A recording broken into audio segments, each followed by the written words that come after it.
Vaccine war ವಿಶೇಷ ಕಾರ್ಯಕ್ರಮಕ್ಕೆ ಸ್ವಾಗತ. ನಾನು ಆನಂದ್ ಬುರ್ಲಿ. ನಾನು ರಂಗನಾಥ್ ಭಾರದ್ವಾಜ್. ಸಾಕಷ್ಟು ಸಂಗತಿಗಳನ್ನು ಇವತ್ತು ಮಾತಾಡೋದಿದೆ, ಸಾಕಷ್ಟು ಚರ್ಚೆ ಮಾಡ್ತೀವಿ. ತಜ್ಞರು ಕೂಡ ನಮ್ಮ ಜೊತೆ ಜಾಯ್ನ್ ಆಗಿದ್ದಾರೆ, ಸಾಕಷ್ಟು ಮಾತಾಡೋಣ. ವ್ಯಾಕ್ಸಿನ್ಗೆ ಓಕೆ ಅಂತ ಹೇಳಿ ಹೇಳಲಾಗಿದೆ, ಆದರೆ ವ್ಯಾಕ್ಸಿನ್ಗೆ ಓಕೆ ಅಂದ ನಂತರದಲ್ಲಿ ದೊಡ್ಡ ಮಟ್ಟದ ವಾರ್ ಶುರುವಾಗಿದೆ.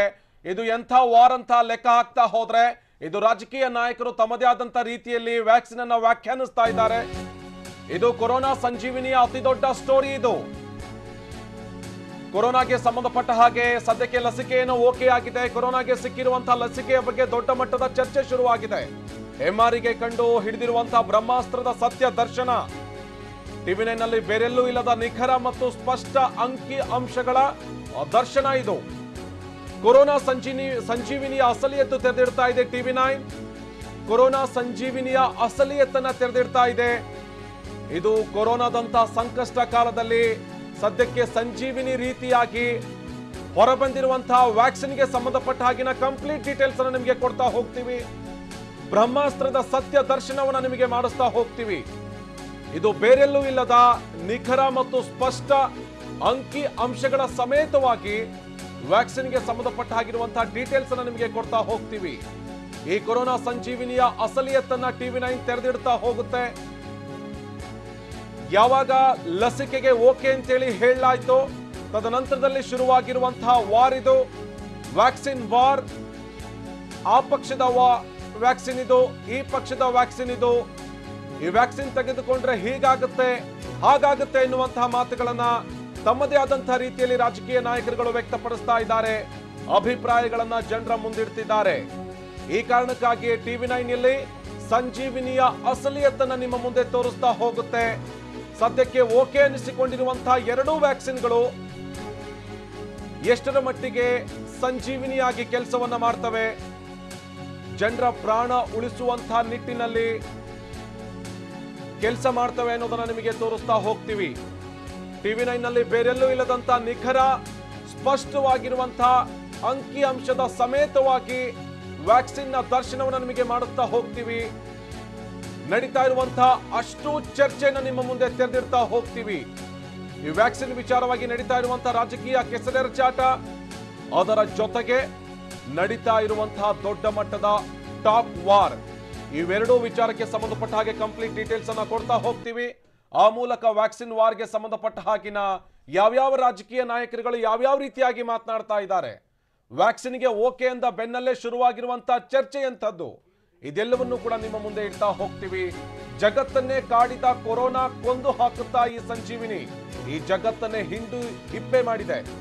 ಈ ಕೊರೋನಾ ಅಟ್ಟಹಾಸಕ್ಕೆ ಬ್ರೇಕ್ ಹಾಕುತ್ತಾ ಭಾರತದ ಬ್ರಹ್ಮಾಸ್ತ್ರ. ವೆಲ್ಕಮ್ ಬ್ರಹ್ಮಾಸ್ತ್ರ ಅಂತ ಹೇಳಿ ಹೇಳಲಾಗಿದೆ. ಆದ್ರೀಗ ಬ್ರಹ್ಮಾಸ್ತ್ರಕ್ಕೆ ಸಂಬಂಧಪಟ್ಟ ಹಾಗೆಯೇ ದೊಡ್ಡ ಮಟ್ಟದ ಟಾಕ್ ವಾರ್ ಕೂಡ ಶುರುವಾಗಿದೆ. ಭಾರತದಲ್ಲಿ ತಯಾರಾದಂತಹ ಈ ಸಂಜೀವಿನಿ ಎಷ್ಟರ ಮಟ್ಟಿಗೆ ಜನರ ಜೀವ ಉಳಿಸುತ್ತೆ, ಕೊರೋನಾದಿಂದ ನಿಮ್ಮ ಪ್ರಾಣ ಉಳಿಸುತ್ತಾ ಈ ವ್ಯಾಕ್ಸಿನ್. ಭಾರತ್ ಬಯೋಟೆಕ್ ಸಂಶೋಧಿಸಿರುವಂತಹ ಕೋವ್ಯಾಕ್ಸಿನ್ ಎಷ್ಟು ಸೇಫ್, ಭಾರತ್ ಬಯೋಟೆಕ್ ಸಂಶೋಧಿಸಿರುವಂತಹ ಕೋವ್ಯಾಕ್ಸಿನ್ ಎಷ್ಟರ ಮಟ್ಟಿಗೆ ಸೇಫ್ ಆಗಿದೆ, ಕೋವ್ಯಾಕ್ಸಿನ್ ಬಗ್ಗೆ ಹುಟ್ಟಿಕೊಂಡಿರುವಂತಹ ಅನುಮಾನಗಳು ಯಾವ್ಯಾವುದು, ಅಷ್ಟಕ್ಕೂ ಲಸಿಕೆ ಸುರಕ್ಷತೆ ಬಗ್ಗೆ ಡಿಸಿಜಿಐ ಮತ್ತು ಕಂಪನಿ ಎರಡೂ ಹೇಳ್ತಾ ಇರುವಂತಹ ಅಂಶಗಳು ಯಾವುದು, ಈ ಜಗತ್ತನ್ನೇ ಕಾಡಿರುವಂತಹ ಕೊರೋನಾಗೆ ಅಥವಾ ಮಹಾಮಾರಿಯನ್ನ ಕಟ್ಟಿ ಹಾಕೋದಕ್ಕೆ ಸಂಜೀವಿನಿಯನ್ನ ಭಾರತದಲ್ಲೇ ಕಂಡು ಹಿಡಿಯಲಾಗಿದೆ.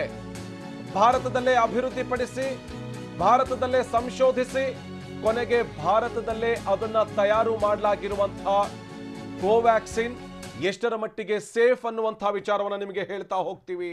ಈ ವಿಚಾರಕ್ಕೆ ಸಂಬಂಧಪಟ್ಟ ಹಾಗೆ ಡಿಸಿಜಿಐ ಏನ್ ಹೇಳುತ್ತೆ, ಅದರ ಜೊತೆಗೆ ಭಾರತ್ ಬಯೋಟೆಕ್ ಏನ್ ಹೇಳುತ್ತೆ. ಭಾರತ್ ಬಯೋಟೆಕ್ನ ಕೋವ್ಯಾಕ್ಸಿನ್ 100% ಸುರಕ್ಷಿತ. ಈ ಕೋವ್ಯಾಕ್ಸಿನ್ 100% ಸುರಕ್ಷಿತ, 100ಕ್ಕೆ 100ರಷ್ಟು ಸುರಕ್ಷಿತ ಅಂತ ಹೇಳಿ ಡಿಸಿಜಿಐ ಅಧ್ಯಕ್ಷ ವಿಜಿ ಸೋಮಾನಿ ಹೇಳ್ತಾ ಇದ್ದಾರೆ.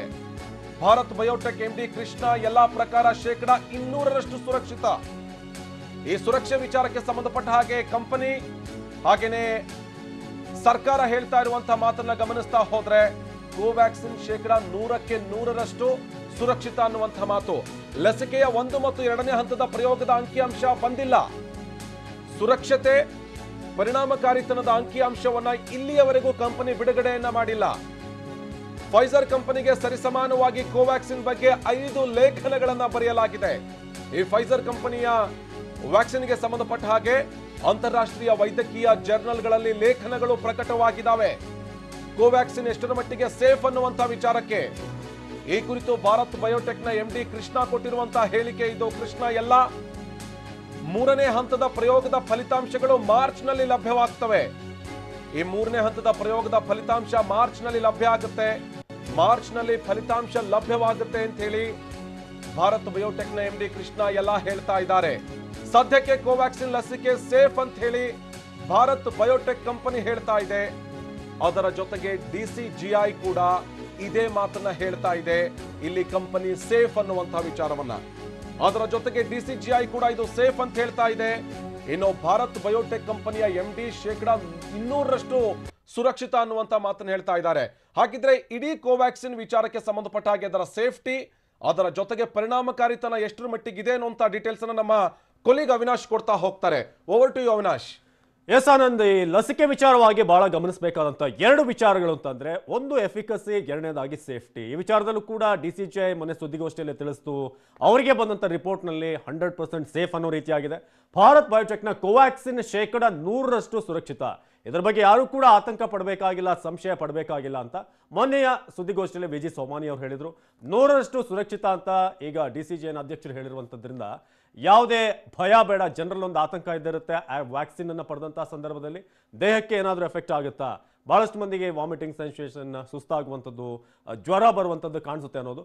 ಭಾರತ್ ಬಯೋಟೆಕ್ MD ಕೃಷ್ಣ ಎಲ್ಲ ಕೂಡ ಹೇಳಿದ್ದಾರೆ 200% ಇದು ಪರಿಣಾಮಕಾರಿ ಅನ್ನೋ ಒಂದು ಮಾತನ್ನು ಕೂಡ ಹೇಳಿದ್ದಾರೆ. ಹಾಗಾಗಿ ಈ ಕೋವ್ಯಾಕ್ಸಿನ್ ವಿಚಾರವಾಗಿ ಒಂದಷ್ಟು ಗೊಂದಲ ಏನು ಉಂಟಾಗ್ತಿದೆ, ಒಂದಷ್ಟು ಪ್ರಶ್ನೆಗಳನ್ನ ಕೇಳಲಾಗ್ತಿದೆ ವಿಚಾರಕ್ಕೆ ಸಂಬಂಧಪಟ್ಟ ಹಾಗೆ.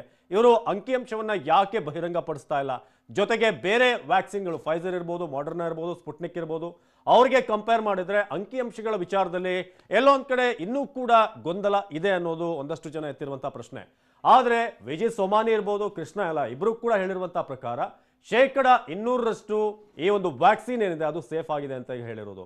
ಹಾಗಾಗಿ ಲಸಿಕೆ 1 ಮತ್ತು 2ನೇ ಹಂತದ ಪ್ರಯೋಗ ಇದೆಯಲ್ಲ, ಅದರ ಸಂಬಂಧಪಟ್ಟ ಹಾಗೆ ಯಾವುದೇ ಅಂಕಿಅಂಶ ಇನ್ನೂ ಕೂಡ ಪ್ರಕಟಗೊಂಡಿಲ್ಲ. ಹಾಗಾಗಿ ಒಂದಷ್ಟು ಪ್ರಶ್ನೆಗಳನ್ನ ಎತ್ತಲಾಗಿತ್ತು ಈ ವಿಚಾರಕ್ಕೆ ಸಂಬಂಧಪಟ್ಟ ಹಾಗೆ. ಸುರಕ್ಷತೆ ಮತ್ತು ಪರಿಣಾಮಕಾರಿತನ, ನಾವು ಈ ಸೇಫ್ಟಿ ಮತ್ತು ಎಫಿಕಸಿ ಬಗ್ಗೆ ಮಾತನಾಡ್ತಾ ಇದ್ವಿ, ಇದರ ಬಗ್ಗೆ ಇನ್ನೂ ಕೂಡ ಅಂಕಿಅಂಶ ಬಿಡುಗಡೆ ಮಾಡಿಲ್ಲ. ಆದರೆ DCGI ಯಾವುದೇ ಒಂದು ವ್ಯಾಕ್ಸಿನ್ಗೆ ಅಪ್ರೂವಲ್ ಕೊಡಬೇಕಾದ್ರೆ, ಅದಕ್ಕೊಂದು ಗ್ರೀನ್ ಸಿಗ್ನಲ್ ಕೊಡಬೇಕಾದ್ರೆ ಅವರು ಕೂಡ ಎಲ್ಲ ಆಯಾಮಗಳಲ್ಲೂ ಕೂಡ ಮಾಹಿತಿಯನ್ನು ಪಡಿಲೇಬೇಕಾಗುತ್ತೆ.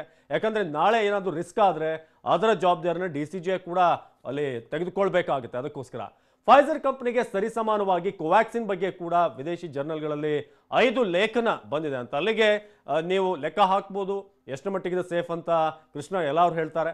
ಅಂತಾರಾಷ್ಟ್ರೀಯ ವೈದ್ಯಕೀಯ ಜರ್ನಲ್ನಲ್ಲಿ ಈ ಲೇಖನಗಳು ಪ್ರಕಟ ಆಗಿದೆ. ಆ ಕಾರಣದಿಂದಾಗಿ ಯಾವುದೇ ರೀತಿಯಾದಂಥ ಅನುಮಾನ ಬೇಡ. ಭಾರತ್ ಬಯೋಟೆಕ್ ಕೂಡ ರಾತ್ರಿ ಹಗಲು ಶ್ರಮಪಟ್ಟು ವಿಜ್ಞಾನಿಗಳು ತಯಾರಿಸಿರುವಂಥ ಅಥವಾ ಸಂಶೋಧನೆ ಮಾಡಿ ಫೈನಲಿ ಔಟ್ಪುಟ್ ಅನ್ನು ಪಡೆದಿರುವಂಥ ವ್ಯಾಕ್ಸಿನ್. ಈ ಕುರಿತು ಭಾರತ್ ಬಯೋಟೆಕ್ MD ಕೃಷ್ಣ ಹೇಳಿಕೆಯನ್ನು ಕೊಟ್ಟಿದ್ದಾರೆ. ಜೊತೆಗೆ ನಿನ್ನೆ ಮಾತನಾಡಬೇಕಾದ್ರೆ ತುಂಬಾ ಎಮೋಷನಲ್ ಆದ್ರು, ಒಂದಷ್ಟು ಕೋಪ ಕೂಡ ಅವರು ಪ್ರದರ್ಶನ ಮಾಡಿದ್ರು. ಅಂದ್ರೆ ಭಾರತದಲ್ಲಿ ವಿಜ್ಞಾನಿಗಳನ್ನ ಟ್ರೀಟ್ ಮಾಡುವಂತ ರೀತಿ ಯಾವ ರೀತಿ ಆಗಿದೆ, ಯಾವುದೇ ರೀತಿಯಾದಂಥ ಬೆಲೆ ಕೊಡುವಂತ ಕೆಲವೊಂದಷ್ಟು ಜನರಿಗೆ ಆ ಒಂದು ವಿವೇಚನೆ ಇಲ್ಲ, ಅಥವಾ ನಾವು ಪಟ್ಟಿರುವಂತ ಶ್ರಮ ಏನಿದೆ ಅದಕ್ಕೆ ಸೂಕ್ತ ಬೆಲೆ ಕೊಡದಂತ ರೀತಿಯಲ್ಲಿ ಕೆಲವೊಂದಷ್ಟು ಜನ ಅನುಮಾನ ವ್ಯಕ್ತಪಡಿಸ್ತಾ ಇದ್ದಾರೆ. ಇದು ಸರಿಯಲ್ಲ ಅಂತ ಹೇಳಿದ್ದಾರೆ. ಇನ್ನು 3ನೇ ಹಂತದ ಪ್ರಯೋಗದ ಫಲಿತಾಂಶ ಮಾರ್ಚ್ ನಲ್ಲಿ ಲಭ್ಯ ಆಗುತ್ತೆ. ಈ 3rd ಸ್ಟೇಜ್ ಏನಿದೆ ಅದರ ರಿಪೋರ್ಟ್ ಏನಿದೆ ಅಥವಾ ಅದರ ಔಟ್ಪುಟ್ ಏನಿದೆ ಅದು ಮಾರ್ಚ್ ನಲ್ಲಿ ಫಲಿತಾಂಶದ ಒಂದು ಸಿಗುತ್ತೆ ಅಂತ ಮಾರ್ಚ್ ನಲ್ಲಿ ತಿಳಿಸಿದ್ದಾರೆ. ಆದ್ರೆ ಇದುವರೆಗೆ ನಡೆದಿರುವಂತಹ ಪ್ರಯೋಗ ಏನಿದೆ ಇದಕ್ಕೆ ಸಂಬಂಧಪಟ್ಟ ಹಾಗೆ ಸಾಕಷ್ಟು ಟ್ರಯಲ್ ಕೂಡ ಆಗಿದೆ, ಪ್ರಯೋಗಗಳು ಆಗಿದೆ ಇದಕ್ಕೆ ಸಂಬಂಧಪಟ್ಟ ಹಾಗೆ. ಇದೆಲ್ಲದರಲ್ಲೂ ಕೂಡ ಕೋವ್ಯಾಕ್ಸಿನ್ 100% ಸೇಫ್ ಅನ್ನೋದು. ಎಫಿಕಸಿ ವಿಚಾರದಲ್ಲಿ ಇನ್ನೂ ಕೂಡ ಎಕ್ಸಾಕ್ಟ್ ನಂಬರ್ ಏನಿದೆ ಅದು ಗೊತ್ತಾಗಬೇಕಾಗಿದೆ. ಆಲ್ಮೋಸ್ಟ್ ಒಂದು ಅಪ್ರಾಕ್ಸಿಮೇಟ್ ನಂಬರ್ ಆದ್ರೂ ಗೊತ್ತಾಗಬೇಕು. ಆದರೆ ಅದಕ್ಕೆ ಸಂಬಂಧಪಟ್ಟ ಹಾಗೆ ಒಂದಷ್ಟು ಪ್ರಶ್ನೆಗಳು ಇನ್ನೂ ಕೂಡ ಬಾಕಿ ಇದೆ. ಆದರೆ ಸೇಫ್ಟಿ ವಿಚಾರದಲ್ಲಂತೂ ಯಾವುದೇ ಸಮಸ್ಯೆ ಇಲ್ಲ ಅಂತ ಅದು ಭಾರತ್ ಬಯೋಟೆಕ್ನ CMD ಇರ್ಬೋದು, ಅದೇ ರೀತಿಯಾಗಿ DCGIನ ವಿಜಿ ಸೋಮಾನಿ ಅವರು ಕೂಡ ಹೇಳಿದಂಥ ಮಾತಿನಲ್ಲಿ ಸೇಫ್ಟಿ ವಿಚಾರದಲ್ಲಿ ಯಾವುದೇ ಕಾಂಪ್ರಮೈಸ್ ಅನ್ನು ನಾವು ಮಾಡ್ಕೊಂಡಿಲ್ಲ, ಅಂತ ರಿಸ್ಕ್ ಅನ್ನು ತೆಗೆದುಕೊಳ್ಳೋಕೆ ನಾವು ಕೂಡ ತಯಾರಿಲ್ಲ ಅಂತ ಅವ್ರು ಹೇಳಿದ್ದಾರೆ. ಹಾಗಾಗಿ ಮಾರ್ಚ್ ವರೆಗೆ ನಾವು ಕಂಪ್ಲೀಟ್ ಒಂದು ಹಂತದ ಒಂದು ಕ್ಲಾರಿಟಿ ಸಿಗಬೇಕಾದ್ರೆ ಮೇ ಬಿ ಮಾರ್ಚ್ ವರೆಗೆ ಕಾಯಲೇಬೇಕಾಗುತ್ತೆ. ಮಾರ್ಚ್ನ ನಂತರ ಏನಾಗುತ್ತೆ, ಇನ್ನು ಜನರನ್ನ ತಲುಪಿದಂತಹ ಸಂದರ್ಭದಲ್ಲಿ ವ್ಯಾಕ್ಸಿನ್ ಎಷ್ಟು ಮಟ್ಟಿಗೆ ಎಫೆಕ್ಟಿವ್ ಆಗಿರುತ್ತೆ, ಇದೆಲ್ಲಕ್ಕೂ ಕೂಡ ಆಲ್ಮೋಸ್ಟ್ ಮಾರ್ಚ್ ನಂತರ ಉತ್ತರ ಸಿಗಬಹುದು. ಸದ್ಯಕ್ಕೆ ಕೋವ್ಯಾಕ್ಸಿನ್ ಸೇಫ್ ಅಂತ ಭಾರತ್ ಬಯೋಟೆಕ್ ಕಂಪನಿ ಹೇಳಿದೆ. ಹಾಗಾಗಿ DCGI, ಭಾರತ್ ಬಯೋಟೆಕ್ನ CMD ಇಬ್ಬರೂ ಕೂಡ ಈಗ ಇದು ಸೇಫ್, ಎಫಿಕಸಿ ವಿಚಾರದಲ್ಲಿ ಈಗ ಒಂದಷ್ಟು ಪ್ರಶ್ನೆಗಳಿದೆ. ಇನ್ನೂ ಕೂಡ ಒಂದು ಕ್ಲಾರಿಟಿ, ಅಪ್ರಾಕ್ಸಿಮೇಟ್ ನಂಬರ್ ಬೇಕಾಗಿದೆ. ಸೊ ನೋಡೋಣ ಮುಂದಿನ ಹಂತದಲ್ಲಿ ಯಾವ ರೀತಿಯಾಗಿ ಹೋಗುತ್ತೆ. ಬಟ್ ಜನವರಿ 14ರ ನಂತರ ಮೇ ಬಿ ಲಸಿಕೆ ವಿಚಾರವಾಗಿ ಇನ್ನಷ್ಟು ಪ್ರೋಗ್ರೆಸ್ ಆಗುತ್ತೆ ಅನ್ನೋ ನಿರೀಕ್ಷೆ ಇದೆ. Anand, thank you Avinash. ಇಲ್ಲಿ ಗಮನಿಸ್ತಾ ಇದ್ವಿ, ಸುರಕ್ಷತೆ ವಿಚಾರಕ್ಕೆ ಸಂಬಂಧಪಟ್ಟ ಹಾಗೆ ಯಾವುದೇ ರೀತಿಯಾದಂತಹ ರಾಜಿ ಇಲ್ಲ ಅನ್ನುವಂಥ ಮಾತನ್ನ ಸ್ವತಃ DCGI ಕೂಡ ಹೇಳ್ತಾ ಇದೆ. ಮಾತನಾಡುವಂತಹ ಸಂದರ್ಭದಲ್ಲಿ ಹಲವಾರು ವಿಚಾರಗಳನ್ನ ಸ್ಪಷ್ಟಪಡಿಸಿದೆ. ಭಾರತ್ ಬಯೋಟೆಕ್ ಅಭಿವೃದ್ಧಿಪಡಿಸಿರುವಂಥ ಲಸಿಕೆ ಎಷ್ಟರ ಮಟ್ಟಿಗೆ ಸೇಫ್ ಇದೆ ಎನ್ನುವಂತಹ ವಿಚಾರವನ್ನ DCGI ಹೇಳ್ತಾ ಹೋಗಿದೆ. ಏನೆಲ್ಲ ವಿಚಾರವನ್ನ ಪ್ರಸ್ತಾಪ ಮಾಡಿದ್ದಾರೆ ನೋಡೋಣ ಬನ್ನಿ. And I think, Covaxin is a simple 2-dose. We are the only vaccine above 12 years age right now. We are planning to do even children's trial also soon, submit a protocol. And I think product development is very, very simple. Look at it very simple. We look at science very seriously, not just like a product as a product. You look at the T-cell response. When you have SARS infection, you see innate immunity comes like this and then goes down. And you have antibodies increases, T-cell also increases. When you have fatal infection, when a person is dying because of SARS infection, you see the T-cell response goes down very badly. When it goes badly, the person gets into serious issue. That is what is happening. The virus load increases. We looked at these signs very seriously, and that is how we built in our product portfolio that we should have T-cell response as important, CD4 response in our vaccine. So that not only antibody response, but CD4 response also very critical if you want to stop this SARS infection, fatal infection in the world patients. ದೌರ್ಭಾಗ್ಯದ ಸಂಗತಿ ಅಂತಂದರೆ ನಮ್ಮ ದೇಶದಲ್ಲಿ ಏನಾದರೂ ನಾವು ಮಾಡ್ಲಿಕ್ಕೆ ಹೋದಂಥ ಸಂದರ್ಭದಲ್ಲಿ ರಾಜಕೀಯ ಬರಲಿಲ್ಲ ಅಂದರೆ ಅದಕ್ಕೆ ಮಹತ್ವನೇ ಬರಲ್ಲ. ನಮ್ಮಲ್ಲಿ ನಾವೇನು ಉತ್ಪಾದನೆ ಮಾಡ್ತೀವಲ್ಲ ಅದ್ರ ಬಗ್ಗೆ ನಮ್ಮಲ್ಲಿ ಅಪಸ್ವರ ಎಳ್ಳೇಬೇಕು. ನೀವು ಯಾವುದೇ ತಗೊಳ್ಳಿ, ಮಿಲಿಟ್ರಿಯಿಂದ ಹಿಡಿದು ಮನೆ ತನಕ ನಮ್ಮಲ್ಲಿ ರಾಜಕಾರಣ ಇದೆ. ಸೊ ಅದಿಲ್ಲೂ ಕೂಡ ಮುಂದುವರಿತಾ ಇದೆ. ಅದರಲ್ಲೇನು ಆಶ್ಚರ್ಯ ಇಲ್ಲ. ಕೋವಿಶೀಲ್ಡ್, ಕೋವ್ಯಾಕ್ಸಿನ್ನಿಂದ ಕೊರೋನಾ ಸರ್ವನಾಶ ಆಗುತ್ತಾ ಅನ್ನುವಂಥದ್ದು ನೋಡಿ, ಎಲ್ಲವೂ ಕೂಡ ಪ್ರಯೋಗದ ಹಂತದಲ್ಲೇ ಇದೆ. 1, 2, 3 ಪ್ರಯೋಗದ ಹಂತದಲ್ಲೇ. ಯಾರೂ ಕೂಡ ಇದು ಸಂಪೂರ್ಣವಾಗಿ ನೀವು ಸರಿ ಮಾಡಿಬಿಡ್ತವೆ ಅಂತ ಹೇಳಲಿಕ್ಕೆ ಸಾಧ್ಯನೇ ಇಲ್ಲ. ಜೊತೆಗೆ ಅದನ್ನು ಕೂಡ ನಾವು ಅರ್ಥ ಮಾಡ್ಕೋಬೇಕು. ಹೀಗಾಗಿ ಈ 2 ಲಸಿಕೆಗಳ ಈ ತುರ್ತು ಬಳಕೆಗೆ ಅನುಮತಿ ನೀಡಲಿಕ್ಕೆ ಕಾರಣ ಏನು, ಈ ಪ್ರಶ್ನೆ ಕೂಡ ಅತ್ಯಂತ ಎದ್ದಿದೆ. ಕೋವಿಶೀಲ್ಡ್ ಮತ್ತು ಕೋವ್ಯಾಕ್ಸಿನ್ ಬಗ್ಗೆ ಈ DCGI ಹೇಳ್ತಾ ಇರುವಂಥದ್ದು ಏನು ಅನ್ನುವಂಥ ಸಂಗತಿ. ಯಾವ ಆಧಾರದ ಮೇಲೆ ಈ 2 ಲಸಿಕೆಗಳ ಬಳಕೆಗೆ ಗ್ರೀನ್ ಸಿಗ್ನಲ್ ಸಿಕ್ತು, ಇದ್ರ ಬಗ್ಗೆ ಸಾಕಷ್ಟು ಸಂಗತಿಗಳನ್ನು ಮಾತಾಡಬೇಕು ನಾವು. ನಮ್ಮಲ್ಲಿ ನಮ್ಮ ಸಂಸ್ಥೆಗಳು ಉತ್ಪಾದನೆ ಮಾಡುವಂಥದ್ದು, ಅದರಲ್ಲೂ ನೋಡಿ ನಮ್ಮ ಸಂಸ್ಥೆಗಳು ಬೇರೆ ಬೇರೆ ದೇಶಗಳಿಗೆ ರವಾನಿಸ್ತವೆ. ತಂತ್ರಜ್ಞಾನ ಅವ್ರದ್ದು ಆಗಿರ್ಬೋದು, ಪ್ರಶ್ನೆ ಬೇರೆ. ಅದನ್ನು ಮಾಡ್ತಾನೆ ತನ್ನ ಅನುಭವ ಅನ್ನುವಂಥದ್ದು ಬರೋದು. ಭಾರತ ಮೊದಲಿಂದೂ ಕೂಡ ವಿಜ್ಞಾನ ತಂತ್ರಜ್ಞಾನಗಳಲ್ಲಿ ಬಹಳ ಮುಂಚೂಣಿಯಲ್ಲಿದೆ ಅಂತ ನಾವು ಹೇಳಲ್ಲ. ಆದರೂ ಕೂಡ ಒಂದು ಕಡೆ ಒಂಚೂರು ಇಸ್ರೋ ಕಡೆ ತಿರುಗಿ ನೋಡಿ, ಯಾರು ಕೂಡ ಮಾತಾಡಲ್ಲ. ಹಂಗೇನೆ ನಮ್ಮಲ್ಲಿ ಈ ಕೋವಿಡ್ ಬರೋ ತನಕ ನಾವು ಯಾವ ರೀತಿ ಮುನ್ನೆಚ್ಚರಿಕೆ ಕ್ರಮಗಳನ್ನು ಕೈಗೊಳ್ಳಬೇಕು, ಯಾವ್ಯಾವ ವಸ್ತುಗಳನ್ನು ತಯಾರಿಸಬೇಕು ಅದ್ರ ಬಗ್ಗೆ ನಮಗೆ ನಾಲೆಡ್ಜ್ ಇರಲಿಲ್ಲ. ಆದರೆ ಹಂತವಾಗಿ ಭಾರತ ಒಂದು ಸರಿ ನಿಲ್ತು ಅಂತಂದ್ರೆ ಖಂಡಿತವಾಗಲೂ ಬೇರಿಳಿಸುತ್ತೆ, ಸಾಧನೆ ಮಾಡುತ್ತೆ. ಆ ಒಂದು ನಂಬಿಕೆ ನಮಗಿರಬೇಕಲ್ಲ. ಅನಗತ್ಯವಾದಂಥ ಚರ್ಚೆಗಳು ಹೇಳ್ತಾ ಇದೆ. ಎಷ್ಟು ಪರೀಕ್ಷೆ ಮಾಡಿದ್ರಿ, ಏನು ಎತ್ತ, ಮೊದಲನೇ ಪರೀಕ್ಷೆ, 2ನೇ ಪರೀಕ್ಷೆ, 3ನೇ ಪರೀಕ್ಷೆ, ಅದರದ್ದೊಂದು ವಿವರಗಳು ಕೊಡಿ ಅಂತ. ಇದ್ರ ಬಗ್ಗೆ ಇವತ್ತು ನಾವು ಬೆಳಕು ಚೆಲ್ಲುವಂಥ ಪ್ರಯತ್ನವನ್ನು ಮಾಡ್ತಾ ಇದ್ದೀವಿ. ಇದಕ್ಕೆ ಸಂಬಂಧಪಟ್ಟಂಗೆ ಮಾತಾಡಲಿಕ್ಕೆ ತಜ್ಞರು ಕೂಡ ನಮ್ಮ ಜೊತೆಗಿದ್ದಾರೆ. ಕೋವಿಶೀಲ್ಡ್ ಮತ್ತು ಕೋವ್ಯಾಕ್ಸಿನ್ ಬಗ್ಗೆ ತಜ್ಞರು ಏನೇನು ಹೇಳ್ತಾ ಇದ್ದಾರೆ, ಯಾವುದು ಅತ್ಯಂತ ಪರಿಣಾಮಕಾರಿ, ಯಾವ ಆಧಾರದ ಮೇಲೆ ಅದು ಅತ್ಯಂತ ಪರಿಣಾಮಕಾರಿ, ವೆರಿ ಇಂಪಾರ್ಟೆಂಟ್ ಸಂಗತಿ. ನಿಮಗೊಂದು ಗೊತ್ತಿರಬೇಕು, ರಷ್ಯಾದಲ್ಲಿ, ಅಮೆರಿಕದಲ್ಲಿ ಈ ಪರೀಕ್ಷಾರ್ಥ ಪ್ರಯೋಗಗಳು ನಡೀತಿರುವಂಥ ಸಂದರ್ಭದಲ್ಲಿ ನೋಡಿ, ಅವರವರ ಅಧ್ಯಕ್ಷರ ಪ್ರಧಾನಿಗಳ ಮಕ್ಕಳುಗಳಿಗೆ ಕೊಡುವಂಥ ಪ್ರಯತ್ನಗಳನ್ನು ಮಾಡಿದ್ರು. ಅಂದರೆ ಜನಗಳಿಗೆ ಒಂದು ನಂಬಿಕೆ ಬರಬೇಕು ಅನ್ನುವಂಥ ಕಾರಣದಿಂದ. ಸಂಪೂರ್ಣ ಸಕ್ಸಸ್ ಆಯ್ತಾ? ಇಲ್ಲ, ಎಲ್ಲವೂ ಕೂಡ ಪ್ರಯೋಗದ ಹಂತದಲ್ಲೇ ಇದೆ.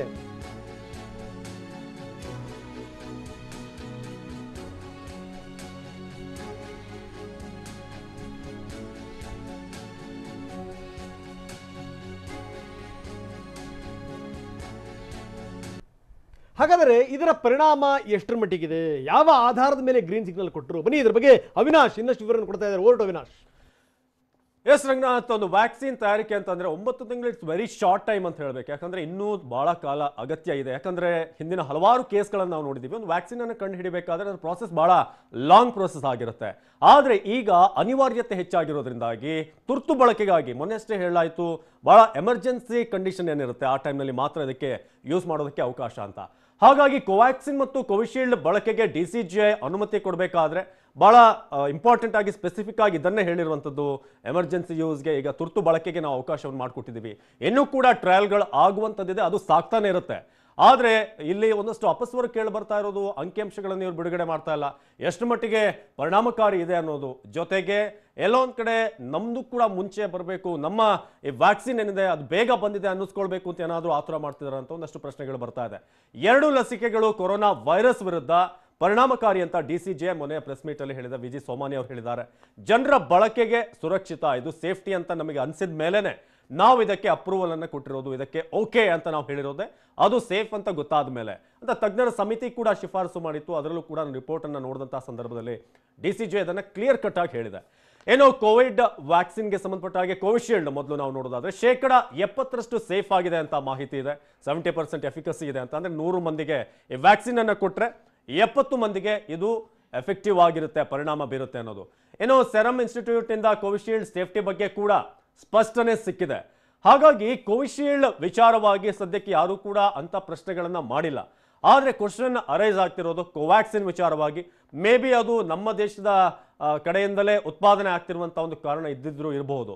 ಕೋವಿಶೀಲ್ಡ್ ಕೊರೋನಾ ವಿರುದ್ಧ 90% ಅಂದ್ರೆ ಒಂದು 70 to 92 ಅನ್ನೋ ರೀತಿ ಅಂತ ಇತ್ತು ಪರ್ಸೆಂಟೇಜ್. ಅದರಲ್ಲಿ 90% ಅದು ಎಫೆಕ್ಟಿವ್ ಅನ್ನೋ ರೀತಿ ಆಗಿದೆ. ಆದರೆ ಮಾಡರ್ನಾ ಮತ್ತು ನಾವೇನು ಫೈಸರ್ ಇದಕ್ಕೆ ಸಂಬಂಧಪಟ್ಟಾಗ ನಾವು ಕಂಪೇರ್ ಮಾಡಿ ನೋಡೋದಾದ್ರೆ ಕೊಂಚ ಕಡಿಮೆ ಇದೆ ಕೋವಿಶೀಲ್ಡ್ ಮತ್ತು ಕೋವ್ಯಾಕ್ಸಿನ್. ಬಟ್ ಈ ಕಾಸ್ಟ್ ಏನಿದೆ ತಯಾರಿ ವಿಚಾರದಲ್ಲಿ, ಜೊತೆಗೆ ಇದನ್ನ ಶೇಖರಣೆ ಮಾಡಿಡುವಂಥ ಕೋಲ್ಡ್ ಸ್ಟೋರೇಜ್ ಏನಿದೆ ಅದಕ್ಕೆ ಸಂಬಂಧಪಟ್ಟಾಗ ನೋಡೋದಾದ್ರೆ ಕೋವಿಶೀಲ್ಡ್ ಕೋವ್ಯಾಕ್ಸಿನ್ ಎರಡೂ ಕೂಡ ಭಾರತದ ಸ್ಥಿತಿಗತಿಗಳಿಗೆ ನೋಡೋದಾದ್ರೆ ಬಹಳ ಅನುಕೂಲಕರವಾಗಿದೆ, ನಮಗೆ ಆಪ್ಟ್ ಆಗಿದೆ ಅನ್ನೋದು ಈಗ ಸದ್ಯಕ್ಕೆ ಸಿಕ್ಕಿರುವಂತಹ ಮಾಹಿತಿ. ಸೊ ಕೋವಿಶೀಲ್ಡ್ ಕೊರೋನಾ ವಿರುದ್ಧ ಎಷ್ಟು ಮಟ್ಟಿಗೆ ನಾವು ಎಫಿಕಸಿಯನ್ನು ತೋರಿಸುತ್ತೆ ಅಂತ ನೋಡೋದಾದ್ರೆ ಆಲ್ಮೋಸ್ಟ್ 90 ಅಂತ, ಮ್ಯಾಕ್ಸಿಮಮ್ 90, ಮಿನಿಮಮ್ ಅಂತಂದ್ರೆ ಒಂದು 70 ಅಂತಿದೆ. ಹಾಗಾಗಿ ಕೋವ್ಯಾಕ್ಸಿನ್ ಎಷ್ಟು ಮಟ್ಟಿಗೆ ಪರಿಣಾಮ ಆಗುತ್ತೆ ಅನ್ನೋದು ಮಾತ್ರ ಇದುವರೆಗೆ ಒಂದು ಅಪ್ರಾಕ್ಸಿಮೇಟ್ ಪರ್ಸೆಂಟೇಜ್ ಅನ್ನ ಹೇಳಿಲ್ಲ ಅನ್ನೋದು. ಕೋವ್ಯಾಕ್ಸಿನ್ ಎಷ್ಟು ಪರಿಣಾಮಕಾರಿ ಅನ್ನೋದನ್ನ ಏನೂ ಕೂಡ ಭಾರತ್ ಬಯೋಟೆಕ್ ಇದಕ್ಕೊಂದು ಕ್ಲಾರಿಟಿಯನ್ನ ಕೊಟ್ಟಿಲ್ಲ, ಆ ನಂಬರ್ಸ್ ಅನ್ನ ಇನ್ನೂ ಕೂಡ ಹೇಳಿಲ್ಲ. ಇನ್ನು WHO ಏನು ಹೇಳುತ್ತೆ ಇದಕ್ಕೆ ಸಂಬಂಧಪಟ್ಟ ಹಾಗೆ, ಯಾವುದೇ ವ್ಯಾಕ್ಸಿನ್ 60% ಮೇಲೆ ಎಫಿಕಸಿ ಇದ್ದರೆ ಅದನ್ನ ನಾವು ಬಳಸಬಹುದು, ಅದನ್ನ ಸಾರ್ವಜನಿಕರಿಗೆ ನೀಡಬಹುದು ಅಂತ. ಹಾಗಾಗಿ ನೋಡಬೇಕು ಮುಂದಿನ ಹಂತದಲ್ಲಿ ಈ ಸ್ಟ್ಯಾಟಿಸ್ಟಿಕ್ಸ್ ವಿಚಾರವಾಗಿ ಭಾರತ್ ಬಯೋಟೆಕ್ ಒಂದು ಕ್ಲಾರಿಟಿ ಕೊಡುತ್ತೆ ಅನ್ನೋ ನಿರೀಕ್ಷೆ ನಮಗೂ ಕೂಡ ಇದೆ. ರಂಗನಾಥ್, ಒಂದು ದೇಶ, ಒಂದು ಸಂಸ್ಥೆ ಏನಾದರೂ ಒಂದು ರಿಸ್ಕ್ ತಗೋಬೇಕಾದ ಸಂದರ್ಭದಲ್ಲಿ, ಹೆಜ್ಜೆ ಇಡುವಂಥ ಸಂದರ್ಭದಲ್ಲಿ ಸುಮ್ಮನೆ ಅನಗತ್ಯವಾಗಿ ಮೈಮೇಲೆ ಹಾಕೊಳ್ಳುವಂಥ ಪ್ರಯತ್ನ ಮಾಡುತ್ತಾ? ಅದರಲ್ಲೂ ಭಾರತ ಏನು ಮಾಡುತ್ತೆ, ಯಾವ ರೀತಿ ವ್ಯಾಕ್ಸಿನ್ ತಯಾರು ಮಾಡುತ್ತೆ, ಏನು ಎತ್ತ ಇಡೀ ಪ್ರಪಂಚ ನೋಡ್ತಾ ಇದೆ. ಇಡೀ ಪ್ರಪಂಚ ಒಂದು ವೇಳೆ ಒಂದು ಚೂರು ಆಚೆ ಈಚೆ ಆದರೂ ಕೂಡ ಭಾರತದ ಘನತೆ ಗೌರವಕ್ಕೆ ಕುಂದು ಬರುತ್ತೆ, ಧಕ್ಕೆ ಬರುತ್ತೆ. ಇದ್ಯಾವುದು ಕೂಡ ಗೊತ್ತಿಲ್ವ ಹಾಗಾದ್ರೆ ದೇಶಕ್ಕೆ? ಪದೇ ಪದೇ ಪದೇ ಪದೇ ಸಾಬೀತು ಮಾಡ್ತಾ ಹೋಗಬೇಕಾ? ನಮಗೆ ನನ್ನ ವೆರಿ ಸಿಂಪಲ್ ಪ್ರಶ್ನೆ ಏನು ಅಂತಂತಂದರೆ, ಈ ಬೇರೆ ದೇಶಗಳ ಲಸಿಕೆಗಳನ್ನು, ಬೇರೆ ದೇಶಗಳ ಔಷಧಿಗಳನ್ನು ನೀವು ಅಷ್ಟು ಸುಲಭವಾಗಿ ನಂಬ್ತಿರಲ್ಲ, ನಮ್ಮಲ್ಲಿರುವಂಥ ನಮ್ಮ ಪ್ರಾಡಕ್ಟ್ಗಳ ಬಗ್ಗೆ ನಿಮಗೆ ಯಾಕಿಷ್ಟು ಅಪನಂಬಿಕೆ? ನಂಬರ್ 1. ಜೊತೆಗೇನು ಅಂದರೆ ಈ ನಮ್ಮ ಸಂಸ್ಥೆಯವರು ಕೂಡ ಸಾರಿ ಹೇಳ್ತಾ ಇದ್ದಾರೆ, ಒಬ್ಬರು 100% ಅಂದರು, ಇನ್ನೊಬ್ರು 200% ರೀ, 200% ನಾವು ನಿಮಗೆ ಗ್ಯಾರಂಟಿ ಕೊಡ್ತೀವಿ ಅಂತ. ಇನ್ನೇನು ಗ್ಯಾರಂಟಿ ಕೊಡ್ಲಿಕ್ಕೆ ಸಾಧ್ಯ? ಜೊತೆಗೇನು ಅಂದರೆ ಇದರ ಬಳಕೆ ಆಗ್ತಿರುವಂಥದ್ದು ಅಮೆರಿಕದಲ್ಲ, ಇಂಗ್ಲೆಂಡಲ್ಲ, ಭಾರತದಲ್ಲಿ. ಅದರ ರಿಸ್ಕ್ ನಮ್ಮ ಮೇಲೆ ಇರುತ್ತೆ, ಅದು ಗೊತ್ತಿರುತ್ತೆ. ದಿವ್ಯಾ ಚಂದ್ರಧರ್ ನಮ್ಮ ಜೊತೆಗಿದ್ದಾರೆ, ಔಷಧಿ ತಜ್ಞೆ. ದಿವ್ಯಾ ಮೇಡಮ್, ಕಾರ್ಯಕ್ರಮಕ್ಕೆ ತಮಗೆ ಸ್ವಾಗತ. ನಾವು ನೋಡ್ತಾ ಇದ್ದೀವಿ ಈ ಔಷಧದ ಬಗ್ಗೆ ಒಂದಲ್ಲ ಎರಡಲ್ಲ 10 ಗುಲ್ಲುಗಳಿದ್ದಿದೆ, 10 ಮಾತುಗಳು ಕೇಳಿ ಬರ್ತಾ ಇದೆ. ಏನಂತೀರಿ ಮೇಡಮ್ ತಾವು? ಮುಂಚೆ ವ್ಯಾಕ್ಸಿನ್ ರೇಸ್ ಅಂತ ಇತ್ತು, ಇವಾಗ ವ್ಯಾಕ್ಸಿನ್ ವಾರ್ ಅಂತ ಆಗಿದೆ. ಮುಂಚೆ ಪೊಲಿಟಿಷಿಯನ್ಸ್ ಬರೀ ಜಾತಿ ಬಗ್ಗೆ, ಧರ್ಮದ ಬಗ್ಗೆ ಮಾತಾಡ್ತಿದ್ರು, ಇವಾಗ ವ್ಯಾಕ್ಸಿನ್ ಬಗ್ಗೆ, ಪಬ್ಲಿಕ್ ಹೆಲ್ತ್ ಬಗ್ಗೆನೂ ಮಾತಾಡೋಕ್ಕೆ ಶುರು ಮಾಡ್ತಿದ್ದಾರೆ ಅನ್ನೋದೊಂದು ವಿಷಾದನೀಯ. ನಾನು ಏನು ಹೇಳೋಕ್ಕೆ ಇಷ್ಟಪಡ್ತೀನಿ ಈ ಟೈಮಲ್ಲಿ ಅಂದರೆ, ಯಾಕೆ ಈಗ ಕೋವಿಶೀಲ್ಡ್ ಬಂದಾಗ MHRA ಅಪ್ರೂವಲ್ ನೀಡಿದ್ರು, ಅದು UK ರೆಗ್ಯುಲೇಟರಿ ಏಜೆನ್ಸಿ, ಇದನ್ನು ಯಾರೂ ಕ್ವೆಶ್ಚನ್ ಮಾಡಲಿಲ್ಲ. ಆಮೇಲೆ ಸ್ಪುಟ್ನಿಕ್ಕು ಅದು ಫೇಸ್ 2 ಟ್ರಯಲ್ ಆದಮೇಲೆ ರಷ್ಯಾದವರು ಅಪ್ರೂವಲ್ ಕೊಟ್ಟರು ಯೂಸ್ ಮಾಡಿ ಅಂತ. ಅದ್ರ ಬಗ್ಗೆ ಯಾರೂ ಮಾತಾಡಲಿಲ್ಲ. ಈಗ ನಮ್ಮದೇ ಆದ ವ್ಯಾಕ್ಸಿನ್ ಆದ ಭಾರತ್ ಬಯೋಟೆಕ್ ಅವ್ರ ಹಿಸ್ಟ್ರಿ ನೋಡ್ಕೊಂಡ್ಬಂದು, ಇವಾಗ ನಮ್ಮ ಭಾರತ ದೇಶದ ಹಿಸ್ಟ್ರಿನೇ ನೋಡ್ಕೊಂಡು ಬಂದರೆ 1876 ಆಲ್ಮೋಸ್ಟ್ 200 ವರ್ಷದಿಂದ ನಮಗೆ ವ್ಯಾಕ್ಸಿನ್ ಮ್ಯಾನುಫ್ಯಾಕ್ಚರಿಂಗ್ ಯೂನಿಟೇ ಇರಲಿಲ್ಲ. ಆವಾಗ ಫಸ್ಟ್ ಟೈಮ್ ಸ್ಮಾಲ್ ಪಾಕ್ಸ್ ಬಂತು. ಸ್ಮಾಲ್ ಪಾಕ್ಸ್ ಬಂದಾಗ ಲಂಡನ್ನಿಂದ ಇಲ್ಲಿಗೆ ತರಿಸ್ಬೇಕಾಯಿತು. ಅದಕ್ಕೆ 8 ವರ್ಷ ಆಯಿತು ನಮ್ಮ ದೇಶಕ್ಕೆ ವ್ಯಾಕ್ಸಿನ್ ಬರೋಕ್ಕೆ. ನಮ್ಮಲ್ಲಿ ಯಾವುದು ವ್ಯಾಕ್ಸಿನ್ ಮ್ಯಾನುಫ್ಯಾಕ್ಚರಿಂಗ್ ಇರಲಿಲ್ಲ. ಆದರೆ ಇವಾಗ ನಾವು ಯಾವ ಸ್ಥಿತಿಲಿ ಇದ್ದೀವಿ ಅಂದರೆ, ನಾವು ಲಂಡನ್ಗೆ ವ್ಯಾಕ್ಸಿನ್ ತಯಾರು ಮಾಡಿ ಕಳಿಸ್ತಿದ್ದೀವಿ. ಅದು ನಮ್ಮ ಸ್ಟ್ಯಾಂಡರ್ಡ್ಸು. ಇವಾಗ ಭಾರತ್ ಬಯೋಟೆಕ್ ಹಿಸ್ಟ್ರಿನ ನೋಡ್ಕೊಂಡ್ಬಂದರೆ 20 ವರ್ಷದಿಂದ ಅವರು ಸ್ಟಾರ್ಟ್ ಮಾಡೋದು, ಆಲ್ಮೋಸ್ಟ್ 20-25 ಇಯರ್ಸ್ ಹಿಂದೆ ಅಬ್ದುಲ್ ಕಲಾಂ ಅವರು ಒಂದು ವ್ಯಾಕ್ಸಿನ್ ಲಾಂಚ್ ಮಾಡೋದು. ಇಡೀ ಪ್ರಪಂಚಕ್ಕೆ ಹೈಯೆಸ್ಟ್ ಹೆಪಟೈಟಿಸ್ ವ್ಯಾಕ್ಸಿನ್ ಮ್ಯಾನುಫ್ಯಾಕ್ಚರ್ ಮಾಡೋದು Bharat biotech. Zika virus first time ಬಂದಾಗ ಅದನ್ನ ಪೇಟೆಂಟ್ ಲಾಂಚ್ ಮಾಡಿದ್ದು ಭಾರತ್ ಬಯೋಟೆಕ್. ಹೀಗೆ ಭಾರತ್ ಬಯೋಟೆಕ್ 16 ಲಸಿಕೆಗಳಿದೆ ಅವರ ಹತ್ರ. ಅವರು ನಮ್ಮ ದೇಶದ ಜನರ ಜೀವನ ಜೊತೆ ಆಟ ಆಡ್ತಾರಾ ಅನ್ನೋದು ನನ್ನ ಕ್ವೆಶ್ಚನ್. ಮೇಡಮ್ ಇದ್ರ ಬಗ್ಗೆ ಇನ್ನಷ್ಟು ವಿಸ್ತಾರವಾಗಿ ನಾನು ಮಾತಾಡ್ತೀನಿ. ಬಹಳ ಸಂಗತಿಗಳ ಬಗ್ಗೆ ನಾವು ಚರ್ಚೆ ಮಾಡಬೇಕು. ಯಾಕಂದ್ರೆ ನಮ್ಮ ವಸ್ತುಗಳ ಬಗ್ಗೆ ಅಪನಂಬಿಕೆಗಳೇ ಜಾಸ್ತಿ. ನಾವು ಪದೇ ಸಾಬೀತು ಮಾಡಬೇಕು. ಅದು ದುರದೃಷ್ಟಕರ ಕರ್ಮ. ಗಮನಿಸ್ತಾ ಇದ್ವಿ, ಇಲ್ಲಿ ಟಾಕ್ ವಾರ್ ಶುರುವಾಗಿದೆ. ನಮ್ಮದೇ ಆದಂತಹ ನಮ್ಮ ದೇಶದಲ್ಲೇ ಅಭಿವೃದ್ಧಿಪಡಿಸಿರುವಂತಹ ವ್ಯಾಕ್ಸಿನ್ ವಿಚಾರಕ್ಕೆ ಸಂಬಂಧಪಟ್ಟ ಹಾಗೆ ಸಾಕಷ್ಟು ವಿಚಾರಗಳನ್ನ ಚರ್ಚೆ ಮಾಡಲಾಗ್ತಾ ಇದೆ. ಆದರೆ ಇದು ಎಷ್ಟರ ಮಟ್ಟಿಗೆ ಸೇಫ್ ಅನ್ನುವಂಥ ವಿಚಾರವನ್ನ ಸ್ವತಃ ಭಾರತ್ ಬಯೋಟೆಕ್ ಹೇಳಿದೆ. ಅದರ ಜೊತೆಗೆ DCGI ಕೂಡ ಅದನ್ನ ಸ್ಪಷ್ಟಪಡಿಸ್ತಾ ಹೋಗಿದೆ. ಇನ್ನು ಇದರ ಪರಿಣಾಮಕಾರಿತನ, ಅದರ ಜೊತೆಗೆ ಎಷ್ಟು ಸೇಫ್ ಅನ್ನುವಂಥ ವಿಚಾರಕ್ಕೆ ಸಂಬಂಧಪಟ್ಟ ಹಾಗೆ ತಜ್ಞರು ಹಾಗೇನೆ ಕಂಪನಿಯವರು ಏನೆಲ್ಲ ವಿಚಾರ ಪ್ರಸ್ತಾಪಿಸಿದ್ದಾರೆ ನೋಡೋಣ ಬನ್ನಿ. And I'll just tell you that I don't want, it's a very confusing slide, but we put all transparently every data when we submit it to each committee and when we got approval, when we done the trial, everything is put in the flag. People question, oh, we are not transparent. I don't know what is transparency to me.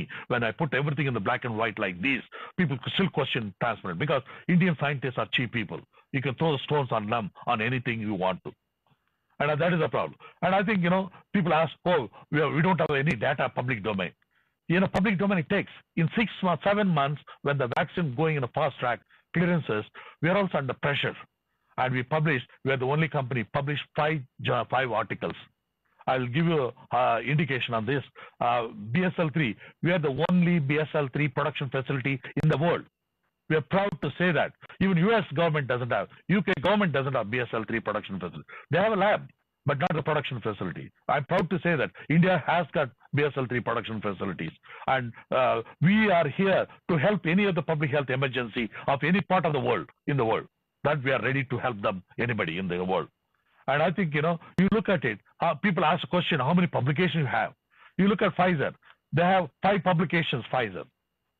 AstraZeneca, 8 publication. Moderna, 3 publication. Sputnik, 1 publication. CanSino, 2 publication.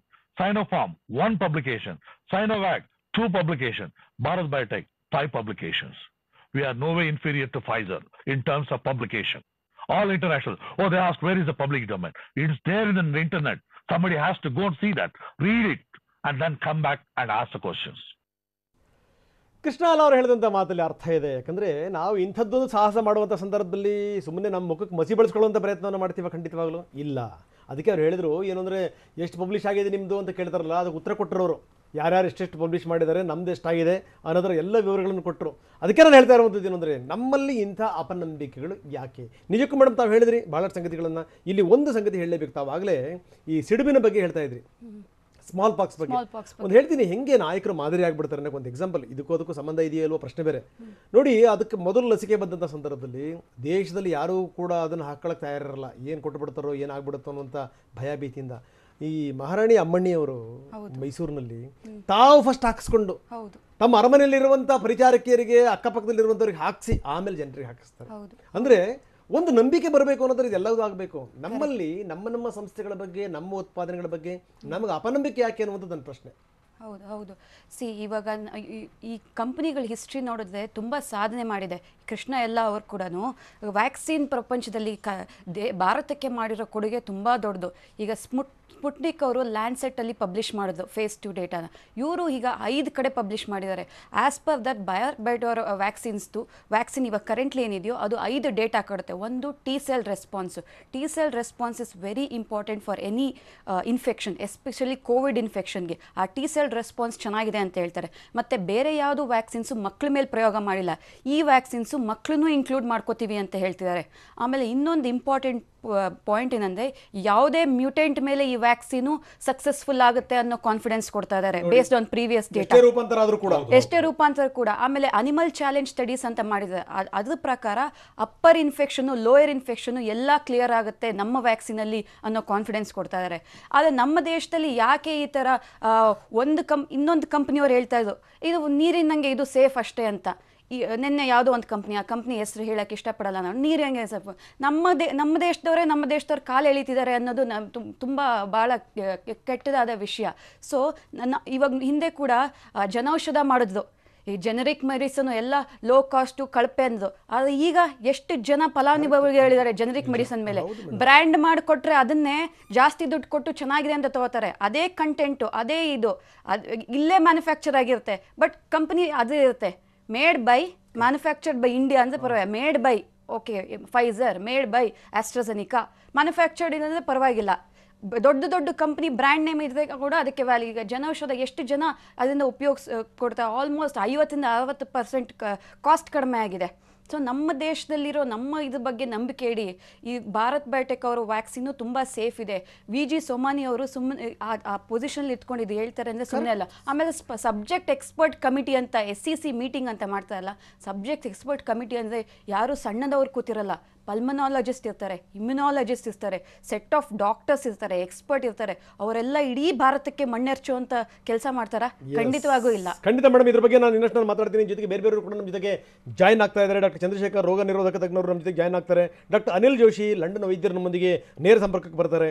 ಇನ್ನು ಮೈಸೂರಿನಿಂದ ಮತ್ತೊಬ್ಬರು guest ಬರ್ತಾರೆ. ಬೆಳಗಾವಿಯಿಂದ doctor Amit Bhate Covaxin clinical trial ನಡೆಸ್ತಿರುವಂತಹ ಜೀವನ್ ರೇಖಾ ಆಸ್ಪತ್ರೆಯ ವೈದ್ಯರು, ಅವರು ಕೂಡ ನಮ್ಮ ಜೊತೆಗೆ ಜಾಯ್ನ್ ಆಗ್ತಾರೆ. ಅವರೆಲ್ಲ ಜೊತೆ ಚರ್ಚೆ ಮಾಡ್ತೀವಿ. ನಮ್ಮದೇ ದೇಶದಲ್ಲಿ ಅಭಿವೃದ್ಧಿಪಡಿಸಿರುವಂತಹ ವ್ಯಾಕ್ಸಿನ್ಗೆ ಇಷ್ಟರ ಮಟ್ಟಿಗೆ ವಿರೋಧ ವ್ಯಕ್ತವಾಗುತ್ತೆ ಅಂತ ಹೇಳಿದ್ರೆ, ಆಗ್ಲೇ ಮಾತನಾಡ್ತಾ ಇರುವಂತಹ ಸಂದರ್ಭದಲ್ಲಿ ದಿವ್ಯಾ ಅವರು ಹೇಳ್ತಾ ಇದ್ರು ಇಷ್ಟರ ಮಟ್ಟಿಗೆ ನಿರ್ಲಕ್ಷ್ಯ ಇದೆ, ಎಷ್ಟರ ಮಟ್ಟಿಗೆ ನಾವು ಬೇಜವಾಬ್ದಾರಿತನ ತೋರ್ತಾ ಇದ್ದೀವಿ ಅಂತ ಹೇಳಿದ್ರೆ, ಬ್ರ್ಯಾಂಡ್ ನೇಮ್ ಅನ್ನ ದೊಡ್ಡ ಕಂಪನಿ ಹೆಸರು ಹಾಕಿದ ತಕ್ಷಣಕ್ಕೇನೆ ಅದು ಚೆನ್ನಾಗಿದೆ, ಭಾರತದಲ್ಲಿ ರೆಡಿ ಆಗಿದೆ ಅಂತ ಹೇಳಿದ್ರು ಚೆನ್ನಾಗಿಲ್ಲ ಅನ್ನುವಂತ ಮನಸ್ಥಿತಿಯಿಂದ ಹೊರಗಡೆ ಬರಬೇಕು ಅನ್ನುವಂಥದ್ದು. ಇನ್ನು ಕೊರೋನಾ ಲಸಿಕೆಗಳನ್ನ ತುರ್ತು ಬಳಕೆಗೆ ಮಾತ್ರ ಅವಕಾಶ ನೀಡಿದ್ದೇಕೆ? ಬೇರೆ ರಾಷ್ಟ್ರಗಳಲ್ಲಿ ಲಸಿಕೆ ಪ್ರಯೋಗ ಹಾಗೂ ಹಂಚಿಕೆಯ ಪ್ರಕ್ರಿಯೆ ಹೇಗಿದೆ?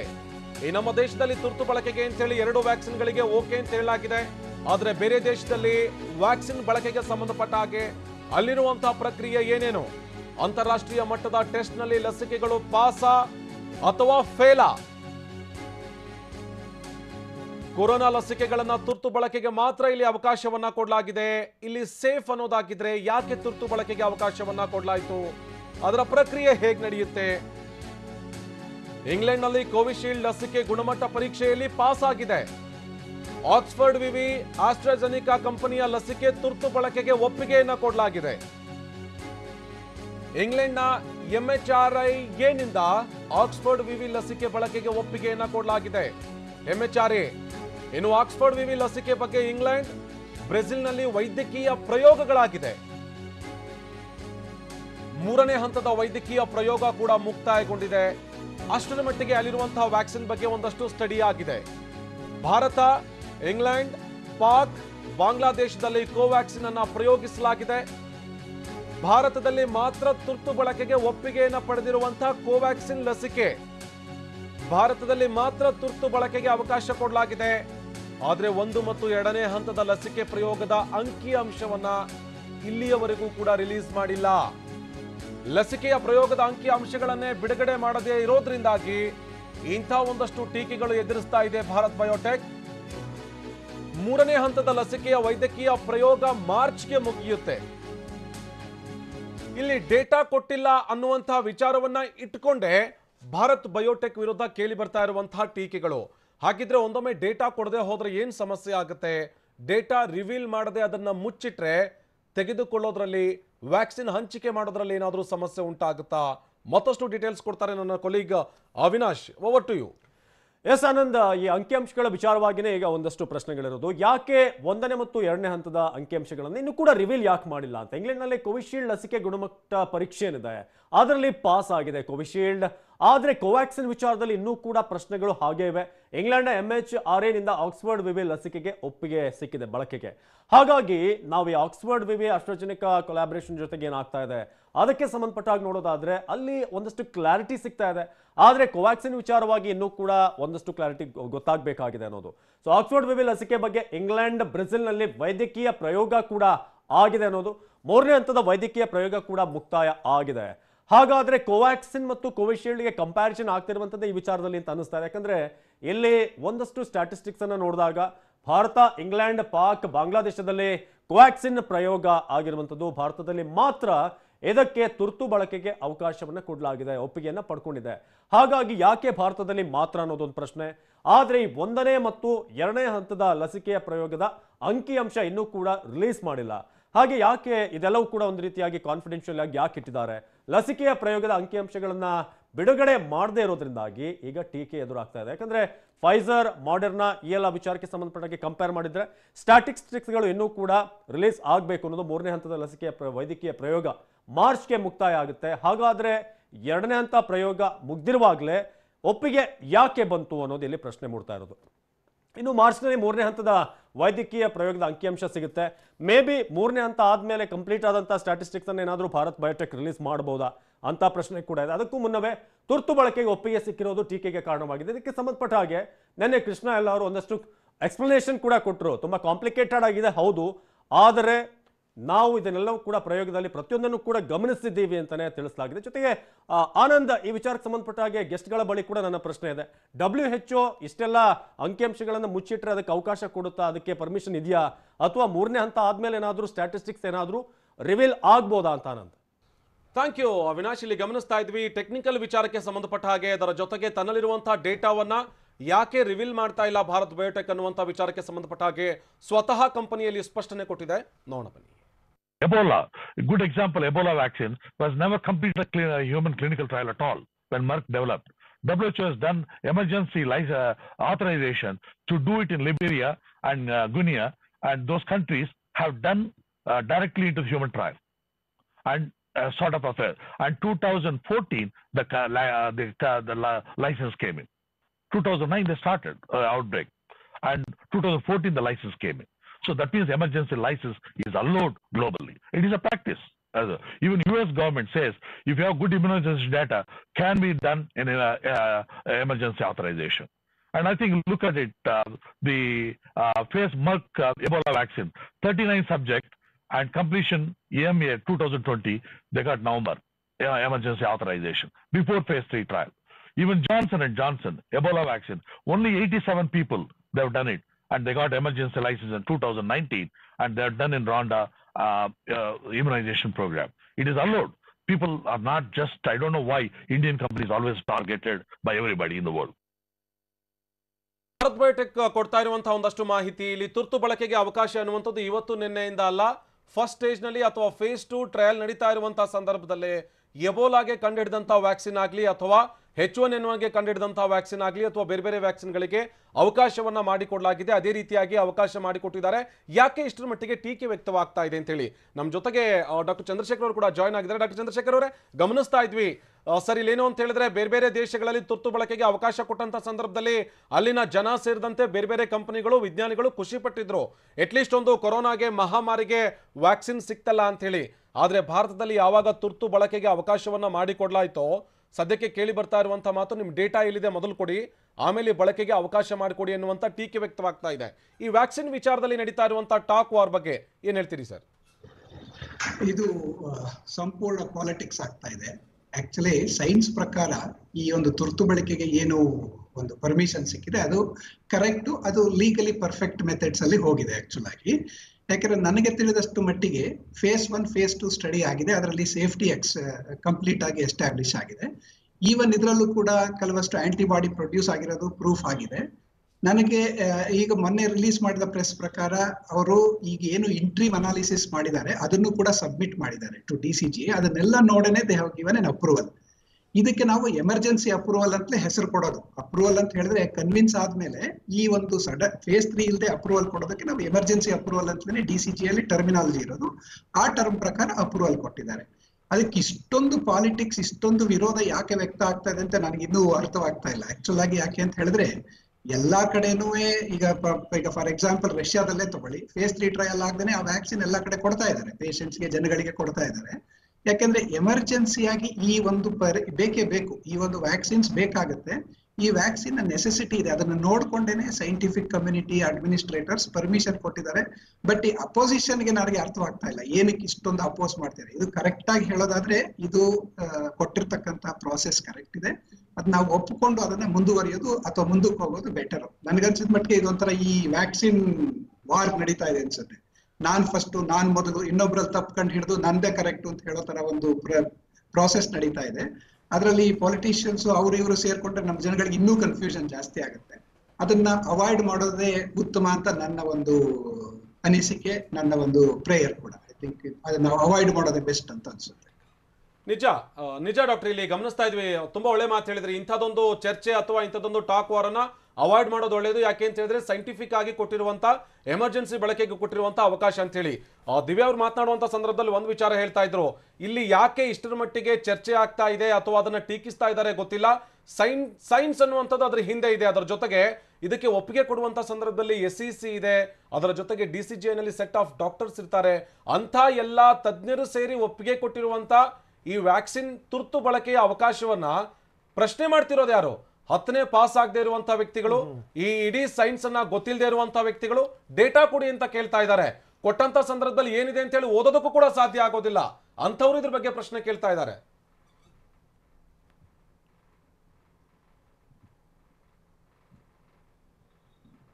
ಡಾಕ್ಟರ್ ಚಂದ್ರಶೇಖರ್ ಅವರೇ, ನನ್ನ ಧ್ವನಿ ಕೇಳಿಸ್ತಾ ಇದೆಯಾ? ಕೇಳಿಸ್ತಾ ಇದೆ. ಅಲ್ಲ, ಇಲ್ಲಿ ಡೇಟಾ ಕೊಡಿ ಅಂತ ಕೇಳ್ತಾ ಇರೋರಿಗೆ ಸಡನ್ ಆಗಿ ಏನಾದ್ರು ಭಾರತ್ ಬಯೋಟೆಕ್ ಒಂದ್ ಸೆಟ್ ಆಫ್ ಡಾಕ್ಯುಮೆಂಟ್ ಏನಾದ್ರು ಕೊಟ್ಬಿಟ್ರೆ ಓದೋಕ್ಕೂ ಸಾಧ್ಯ ಆಗೋದಿಲ್ಲ. ಅಂತವ್ರು ಡೇಟಾ ಕೊಡಿ ಅಂತ ಕೇಳ್ತಾ ಇದ್ದಾರೆ. ನೀವು ಹೇಳಿದ ಅಕ್ಷರಶಃ ಸತ್ಯ. ಆಕ್ಚುಲ್ ಆಗಿ ಈ ಡೇಟಾ ಅನಾಲಿಸಿಸ್ ಮಾಡಿರ್ತಕ್ಕಂಥವರೆಲ್ಲ research scientist, appointed scientist. Actually ಅವರಲ್ಲಿ ಯಾವುದೇ ಪಾಲಿಟಿಕ್ಸ್ ಅಥವಾ ಯಾವುದೇ ಕಾನ್ಫ್ಲಿಕ್ಟ್ ಆಫ್ ಇಂಟ್ರೆಸ್ಟ್ ಇರೋದಿಲ್ಲ. ಅವ್ರ interest is only to salvage the science and salvage the population. ಹಾಗಿರುವಾಗ ಇದನ್ನ ನಾವು ಕ್ವಶನ್ ಮಾಡ್ತಿರ್ತಕ್ಕಂಥವ್ರಿಗೆ ನೀವು ಹೇಳಿದ್ದು ನಿಜ. ಸೊ ಅದನ್ನ ಆ ಡೇಟಾನ ಅನಲೈಸ್ ಮಾಡೋದು ಅಷ್ಟು ಸುಲಭ ಅಲ್ಲ. ಪೂರಾ ಓದಿರ್ತಕ್ಕಂಥ MBBS ಡಾಕ್ಟರ್ಸೇ ಕೆಲವು ಸಲ ಈ ಒಂದು ಸೈಂಟಿಫಿಕ್ ಪೇಪರ್ನ ಪ್ರೆಸೆಂಟ್ ಮಾಡಿದ್ರೆ ಅನಾಲಿಸಿಸ್ ಮಾಡೋದು ಅಷ್ಟು ಕಷ್ಟ ಇರುತ್ತೆ. ಅದು ಆ ತರ ಇದ್ದಾಗ ಇದನ್ನ ಇವರು ರೈಸ್ ಮಾಡ್ತಿರೋದು, ಕ್ವಶನ್ ಮಾಡ್ತಿರೋದು ನನಗೂ ಕೂಡ ಸ್ವಲ್ಪ ಅನುಮಾನಾಸ್ಪದವಾಗೇ ಇದೆ. ನಿಜ ನಿಜ ನಿಜ. ನಮ್ಮ ಜೊತೆಗೆ ಮತ್ತೆ ಮಾತಾಡ್ತೀನಿ ಡಾಕ್ಟರ್ ಚಂದ್ರಶೇಖರ್ ಅವರೇ, ಸಾಕಷ್ಟು ವಿಚಾರಗಳಿದೆ ನಿಮ್ಮ ಜೊತೆಗೆ ಮಾತನಾಡೋದಕ್ಕೆ. ಡಾಕ್ಟರ್ ಶಿಲ್ಪಾ ಸಂತೃಪ್ತ ಅವರು ಕೂಡ ನಮ್ಮ ಜೊತೆಗೆ ಜಾಯ್ನ್ ಆಗಿದ್ದಾರೆ. ಯಾಕೆ ಅಂತ ಹೇಳಿದ್ರೆ ಇಲ್ಲಿ ಲಸಿಕೆಯನ್ನು ಸ್ವತಃ ತೆಗೆದುಕೊಂಡಂತವ್ರು ಟ್ರಯಲ್ ಸಂದರ್ಭದಲ್ಲಿ ಈಗಲೂ ಕೂಡ ಮಾತನಾಡ್ತಾ ಇದ್ದಾರೆ. ಪದೇ ಪದೇ ಅವ್ರು ಸ್ಪಷ್ಟಪಡಿಸ್ತಾ ಇರೋದು ಯಾವುದೇ ರೀತಿಯಾದಂತಹ ಹಾನಿ ಆಗ್ಲಿ ಅಥವಾ ಸೈಡ್ ಎಫೆಕ್ಟ್ಸ್ ಆಗ್ಲಿ ನನಗೆ ಆಗಿಲ್ಲ ಅಂತ ಹೇಳಿ. ಡಾಕ್ಟರ್ ಶಿಲ್ಪಾ ಅವರೇ, ಮತ್ತೊಮ್ಮೆ ನೀವು ಸ್ಪಷ್ಟಪಡಿಸಬೇಕಾಗುತ್ತೆ ಅಥವಾ ಮತ್ತೊಂದು ಸರ್ತಿ ಜನಕ್ಕೆ ಕೇಳಬೇಕಾಗುತ್ತೆ, ಮಾಡ್ತಾ ಇರುವಂತಹ ಟೀಕೆ ಎಷ್ಟರ ಮಟ್ಟಿಗಿದೆ ಅಂತ ಹೇಳಿದ್ರೆ ನೀವು ತುರ್ತು ಬಳಕೆಗೆ ಅವಕಾಶ ಕೊಟ್ಟಿರೋದೇ ತಪ್ಪು ಅನ್ನುವಂತ ನಿಟ್ಟಿನಲ್ಲಿ ಮಾತನಾಡ್ತಾ ಇದ್ದಾರೆ ಈ ವ್ಯಾಕ್ಸಿನ್ಗಳಿಗೆ.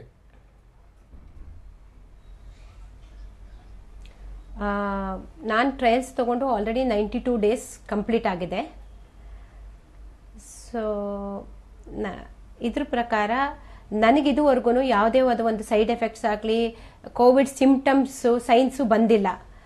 ಅದನ್ನು ನನ್ನ ಒಂದು ಪರ್ಸನಲ್ ಎಕ್ಸ್ಪೀರಿಯನ್ಸ್ ತಗೊಂಡ್ರೆ ಇದರಿಂದ ನನ್ನ ಶಾರ್ಟ್ ಟರ್ಮ್ ಪೀರಿಯಡಲ್ಲಿ ಯಾವುದೇ ಒಂದು ಸೈಡ್ ಎಫೆಕ್ಟ್ಸು ಈ ಒಂದು ವ್ಯಾಕ್ಸಿನಿಂದ ನಡೆದಿಲ್ಲ. ಈ ವ್ಯಾಕ್ಸಿನ್ ಬರೀ ನಮ್ಮ ಇಂಡಿಯಾದಲ್ಲಿ ಅಷ್ಟೇ ಅಲ್ಲ, ಇಡೀ ಗ್ಲೋಬಲಲ್ಲಿ ತಯಾರಾಗ್ತಾ ಇದೆ. ಗ್ಲೋಬಲಲ್ಲಿ ಟ್ರಯಲ್ಸ್ ನಡೆದಿದೆ, ಎಲ್ಲ ಕಡೆ ಅಪ್ರೂವ್ ಆಗಿದೆ. US ಅಪ್ರೂವಲ್ ಮಾಡಿದೆ, FDA ಅಪ್ರೂವಲ್ಲು, UK ಅಪ್ರೂವಲ್ ಮಾಡಿದೆ.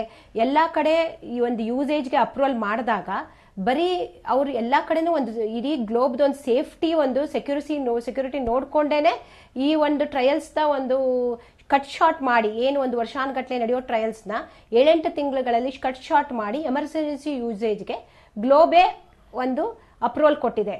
ಅದೇ ನಿಟ್ಟಿನಲ್ಲಿ ನಮ್ಮ ಭಾರತ ಸರ್ಕಾರನು DCGI ಅಪ್ರೂವಲ್ ತಗೊಂಡು ಕೊಟ್ಟಿದೆ. DCGI is A very authorised body, it is A responsible body.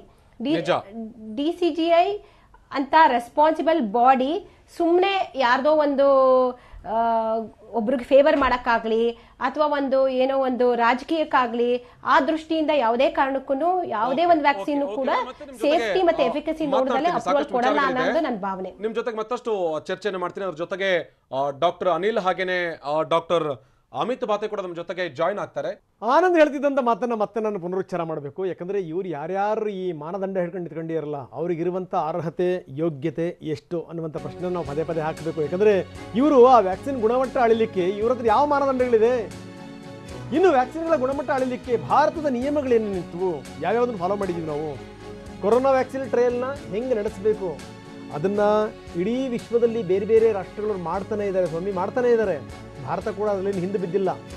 ಅಂದರೆ ಎಷ್ಟು ಬಾರಿ ವ್ಯಾಕ್ಸಿನ್ ಪ್ರಯೋಗ ನಡೆಸಬೇಕು, ಯಾವ್ಯಾವ ಸ್ತರದಲ್ಲಿ ಮಾಡಬೇಕು, ಯಾವ್ಯಾವ ವಯೋಮಾನದವ್ರಿಗೆ ಮಾಡಬೇಕು, ಯಾವ್ಯಾವ ಸಮಸ್ಯೆಗಳಿದ್ದಂಥವ್ರಿಗೆ ಕೊಡಬೇಕು ಕೊಡಬಾರ್ದು, ಇದೆಲ್ಲದ್ರ ಬಗ್ಗೆ. ಯಾಕಂದರೆ ಮೇಡಮ್ ಆಗಲೇ ಹೇಳ್ತಾ ಇದ್ದಾರೆ ದಿವ್ಯಾ ಅವರು, ಇದು ಯಾವುದನ್ನು ಕೂಡ ಮಾಡದೇನೆ ನಾವು ಸುಮ್ಮನೆ ಇದ್ದಕ್ಕಿದ್ದಂಗೆ ನಾವು ಘೋಷಣೆ ಮಾಡ್ಕೊಳ್ಳೋಕೆ ಸಾಧ್ಯನಾ ಅಂತ.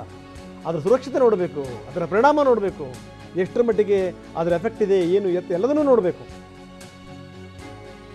ಬರೀ ಹಾಗಾದರೆ ಈ ಪ್ರಯೋಗದ ಮಾನದಂಡಗಳಿಗೆ ಏನೇನು ಇದಕ್ಕೆ ಸಂಬಂಧಪಟ್ಟಂಗೆ ಅವಿನಾಶ್ ಇನ್ನಷ್ಟು ವಿವರಗಳನ್ನು ಕೊಡ್ತಾ ಇದ್ದಾರೆ. Over to Avinash. Yes Ranganath, ಸದ್ಯಕ್ಕೆ ಉದ್ಭವ ಆಗಿರುವಂತಹ ಪ್ರಶ್ನೆ ಏನಂತಂದ್ರೆ ಈ ವ್ಯಾಕ್ಸಿನ್ ಕ್ವಾಲಿಟಿ ಎಷ್ಟರ ಮಟ್ಟಿಗಿದೆ, ನಿಜಕ್ಕೂ ಇದು ಪರಿಣಾಮಕಾರಿನಾ ಅನ್ನೋ ಒಂದು ಪ್ರಶ್ನೆನ ಬಹಳಷ್ಟು ಮಂದಿ ಎತ್ತಿದ್ದಾರೆ. ಹಾಗಾದ್ರೆ ಕ್ವಾಲಿಟಿ ಚೆಕ್ ಯಾವ ರೀತಿಯಾಗಿ ನಡೆಯುತ್ತೆ ಅದನ್ನು ಒಂದೊಂದಾಗಿ ನಾವು ನೋಡ್ತಾ ಹೋಗೋಣ. ಒಂದು ವ್ಯಾಕ್ಸಿನ್ಗೆ ಅಪ್ರೂವಲ್ ಕೊಡಬೇಕಾದ್ರೆ ಏನೆಲ್ಲ ಮಾನದಂಡಗಳಿರುತ್ತೆ? DCGI ಕಣ್ಮುಚ್ಕೊಂಡು ಇದಕ್ಕೆ ಅಪ್ರೂವಲ್ ಕೊಡೋಕೆ ಸಾಧ್ಯ ಇಲ್ಲ. ವ್ಯಾಕ್ಸಿನ್ಗಳ ವಿಚಾರವಾಗಿ ಪ್ರೀ ಕ್ಲಿನಿಕಲ್ ಟ್ರಯಲ್ನಲ್ಲಿ ಪ್ರಾಣಿಗಳ ಮೇಲೆ ಲಸಿಕೆ ಪ್ರಯೋಗ ಆಗುತ್ತೆ. ಪ್ರೀ ಕ್ಲಿನಿಕಲ್ ಟ್ರಯಲ್ನಲ್ಲಿ ಆ ಒಂದು ಪ್ರಯೋಗದ ನಂತರ ಇನ್ನಷ್ಟು ಹಲವಾರು ಹಂತಗಳಿದೆ ಪ್ರಯೋಗಕ್ಕೆ ಸಂಬಂಧಪಟ್ಟ ಹಾಗೆ. ವ್ಯಾಕ್ಸಿನ್ ಗುಣಮಟ್ಟ ಅಳೆಯುವಂತಹ ಸಂದರ್ಭದಲ್ಲಿ ಹೇಗೆ ಪ್ರಯೋಗಗಳನ್ನು ಮಾಡಲಾಗುತ್ತೆ ಇದೆಲ್ಲ ದಾಟಿದ ನಂತರವೇ ಈ ಒಂದು ಅಪ್ರೂವಲ್ ಸಿಗುವಂಥದ್ದು. DCGI ಕೂಡ ಈ ಎಲ್ಲ ಹಂತಗಳನ್ನು ದಾಟಿದ ನಂತರ ಏನೇನಾಗಿದೆ ಪ್ರೊಸೀಜರ್ ಅದೆಲ್ಲವನ್ನು ಕೂಡ ಅದನ್ನು ರೀಚೆಕ್ ಮಾಡಿ ಅದಾದ ಮೇಲೇ ಅದಕ್ಕೆ ಅಪ್ರೂವಲ್ನ ಕೊಟ್ಟಿರೋದು. ಹಾಗಾಗಿ ವ್ಯಾಕ್ಸಿನ್ ಅನ್ನೋದು ನಿಜಕ್ಕೂ ತಮಾಷೆಯ ವಿಚಾರ ಅಲ್ಲ, ಯಾಕಂದರೆ ಇದು ಭಾಳ ಸೆನ್ಸಿಟಿವ್ ವಿಚಾರ, ಜನರ ಪ್ರಾಣದ ವಿಚಾರ. ಹಾಗಾಗಿ ಇದರಲ್ಲಿ ಯಾರೂ ಕೂಡ ರಿಸ್ಕ್ ತೆಗೆದುಕೊಳ್ತಾರೆ, ಗ್ಯಾಂಬಲ್ ಮಾಡ್ತಾರೆ ಅಂತ ಹೇಳುವಂಥದ್ದು ಬಹಳ ದೂರದ ಮಾತು ಅಂತ. ಕ್ಲಿನಿಕಲ್ ಟ್ರಯಲ್ನಲ್ಲಿ ಮನುಷ್ಯರ ಮೇಲೆ ವೈದ್ಯಕೀಯ ಪ್ರಯೋಗ ಕೂಡ ಆಗಿದೆ. ಪ್ರಾಣಿಗಳ ನಂತರ ಮನುಷ್ಯರ ಮೇಲೆ 3 ಸ್ಟೇಜ್ನಲ್ಲಿ ವೈದ್ಯಕೀಯ ಪ್ರಯೋಗವನ್ನು ಮಾಡಬೇಕಾಗುತ್ತೆ. ಸೊ 1, 2 ಮತ್ತು 3ನೇ ಹಂತದ ವೈದ್ಯಕೀಯ ಪ್ರಯೋಗದ ಬಳಿಕ ಸಾಬೀತಾಗುವಂಥದ್ದು. ಸೊ ಇಂಥ ಒಂದಷ್ಟು ಪ್ರೊಸೀಜರ್ಗಳಿದೆ. 2ನೇ ಹಂತದ ಪ್ರಯೋಗದಿಂದ ಲಸಿಕೆಯ ಸೇಫ್ಟಿ ಮತ್ತು ಎಫಿಕಸಿ ಇದರ ಬಗ್ಗೆ ಕೂಡ ಸಾಬೀತಾಗುತ್ತೆ. ಇದಾದ ಮೇಲೇನೆ ಒಂದು ಅಪ್ರೂವಲ್ ಸಿಗೋದು. 3 ಹಂತಗಳಲ್ಲೂ ಕೂಡ ಲಸಿಕೆ ಸೇಫ್, ಅದೇ ರೀತಿಯಾಗಿ ಎಫಿಕಸಿ ಕೂಡ ಚೆನ್ನಾಗಿದೆ ಅಂತ ಗೊತ್ತಾದಾಗ ಮಾತ್ರ ಇದಕ್ಕೆ ಅವಕಾಶವನ್ನು ಕೊಡಲಾಗುತ್ತೆ. ಹಾಗಾಗಿ ಈ ವಿಚಾರಕ್ಕೆ ಸಂಬಂಧಪಟ್ಟ ಹಾಗೆ ಯಾವುದೇ ಗೊಂದಲ ಮಾಡ್ಕೊಳ್ಬಾರ್ದು ಅಂತ ಭಾರತ್ ಬಯೋಟೆಕ್ ಕೂಡ ಹೇಳಿದೆ. ಓಟು ರಂಗನಾಥ್. ಓಕೆ, ಧನ್ಯವಾದ. ಇದೆಲ್ಲದರ ಜೊತೆಗೆ ಒಂದು ಸಂಗತಿ ಮಾತಾಡಲೇಬೇಕು. ಚಂದ್ರಶೇಖರ್ ಅವ್ರ ಜೊತೆಗೆ ನಾನು ಮಾತಾಡ್ತೀನಿ. ಆದರೆ ಅದಕ್ಕಿಂತ ಮೊದಲು ಬನ್ನಿ ಹಾಗಾದ್ರೆ ತಜ್ಞರು ಇದ್ರ ಬಗ್ಗೆ ಏನು ಹೇಳ್ತಾರೆ ನೋಡೋಣ.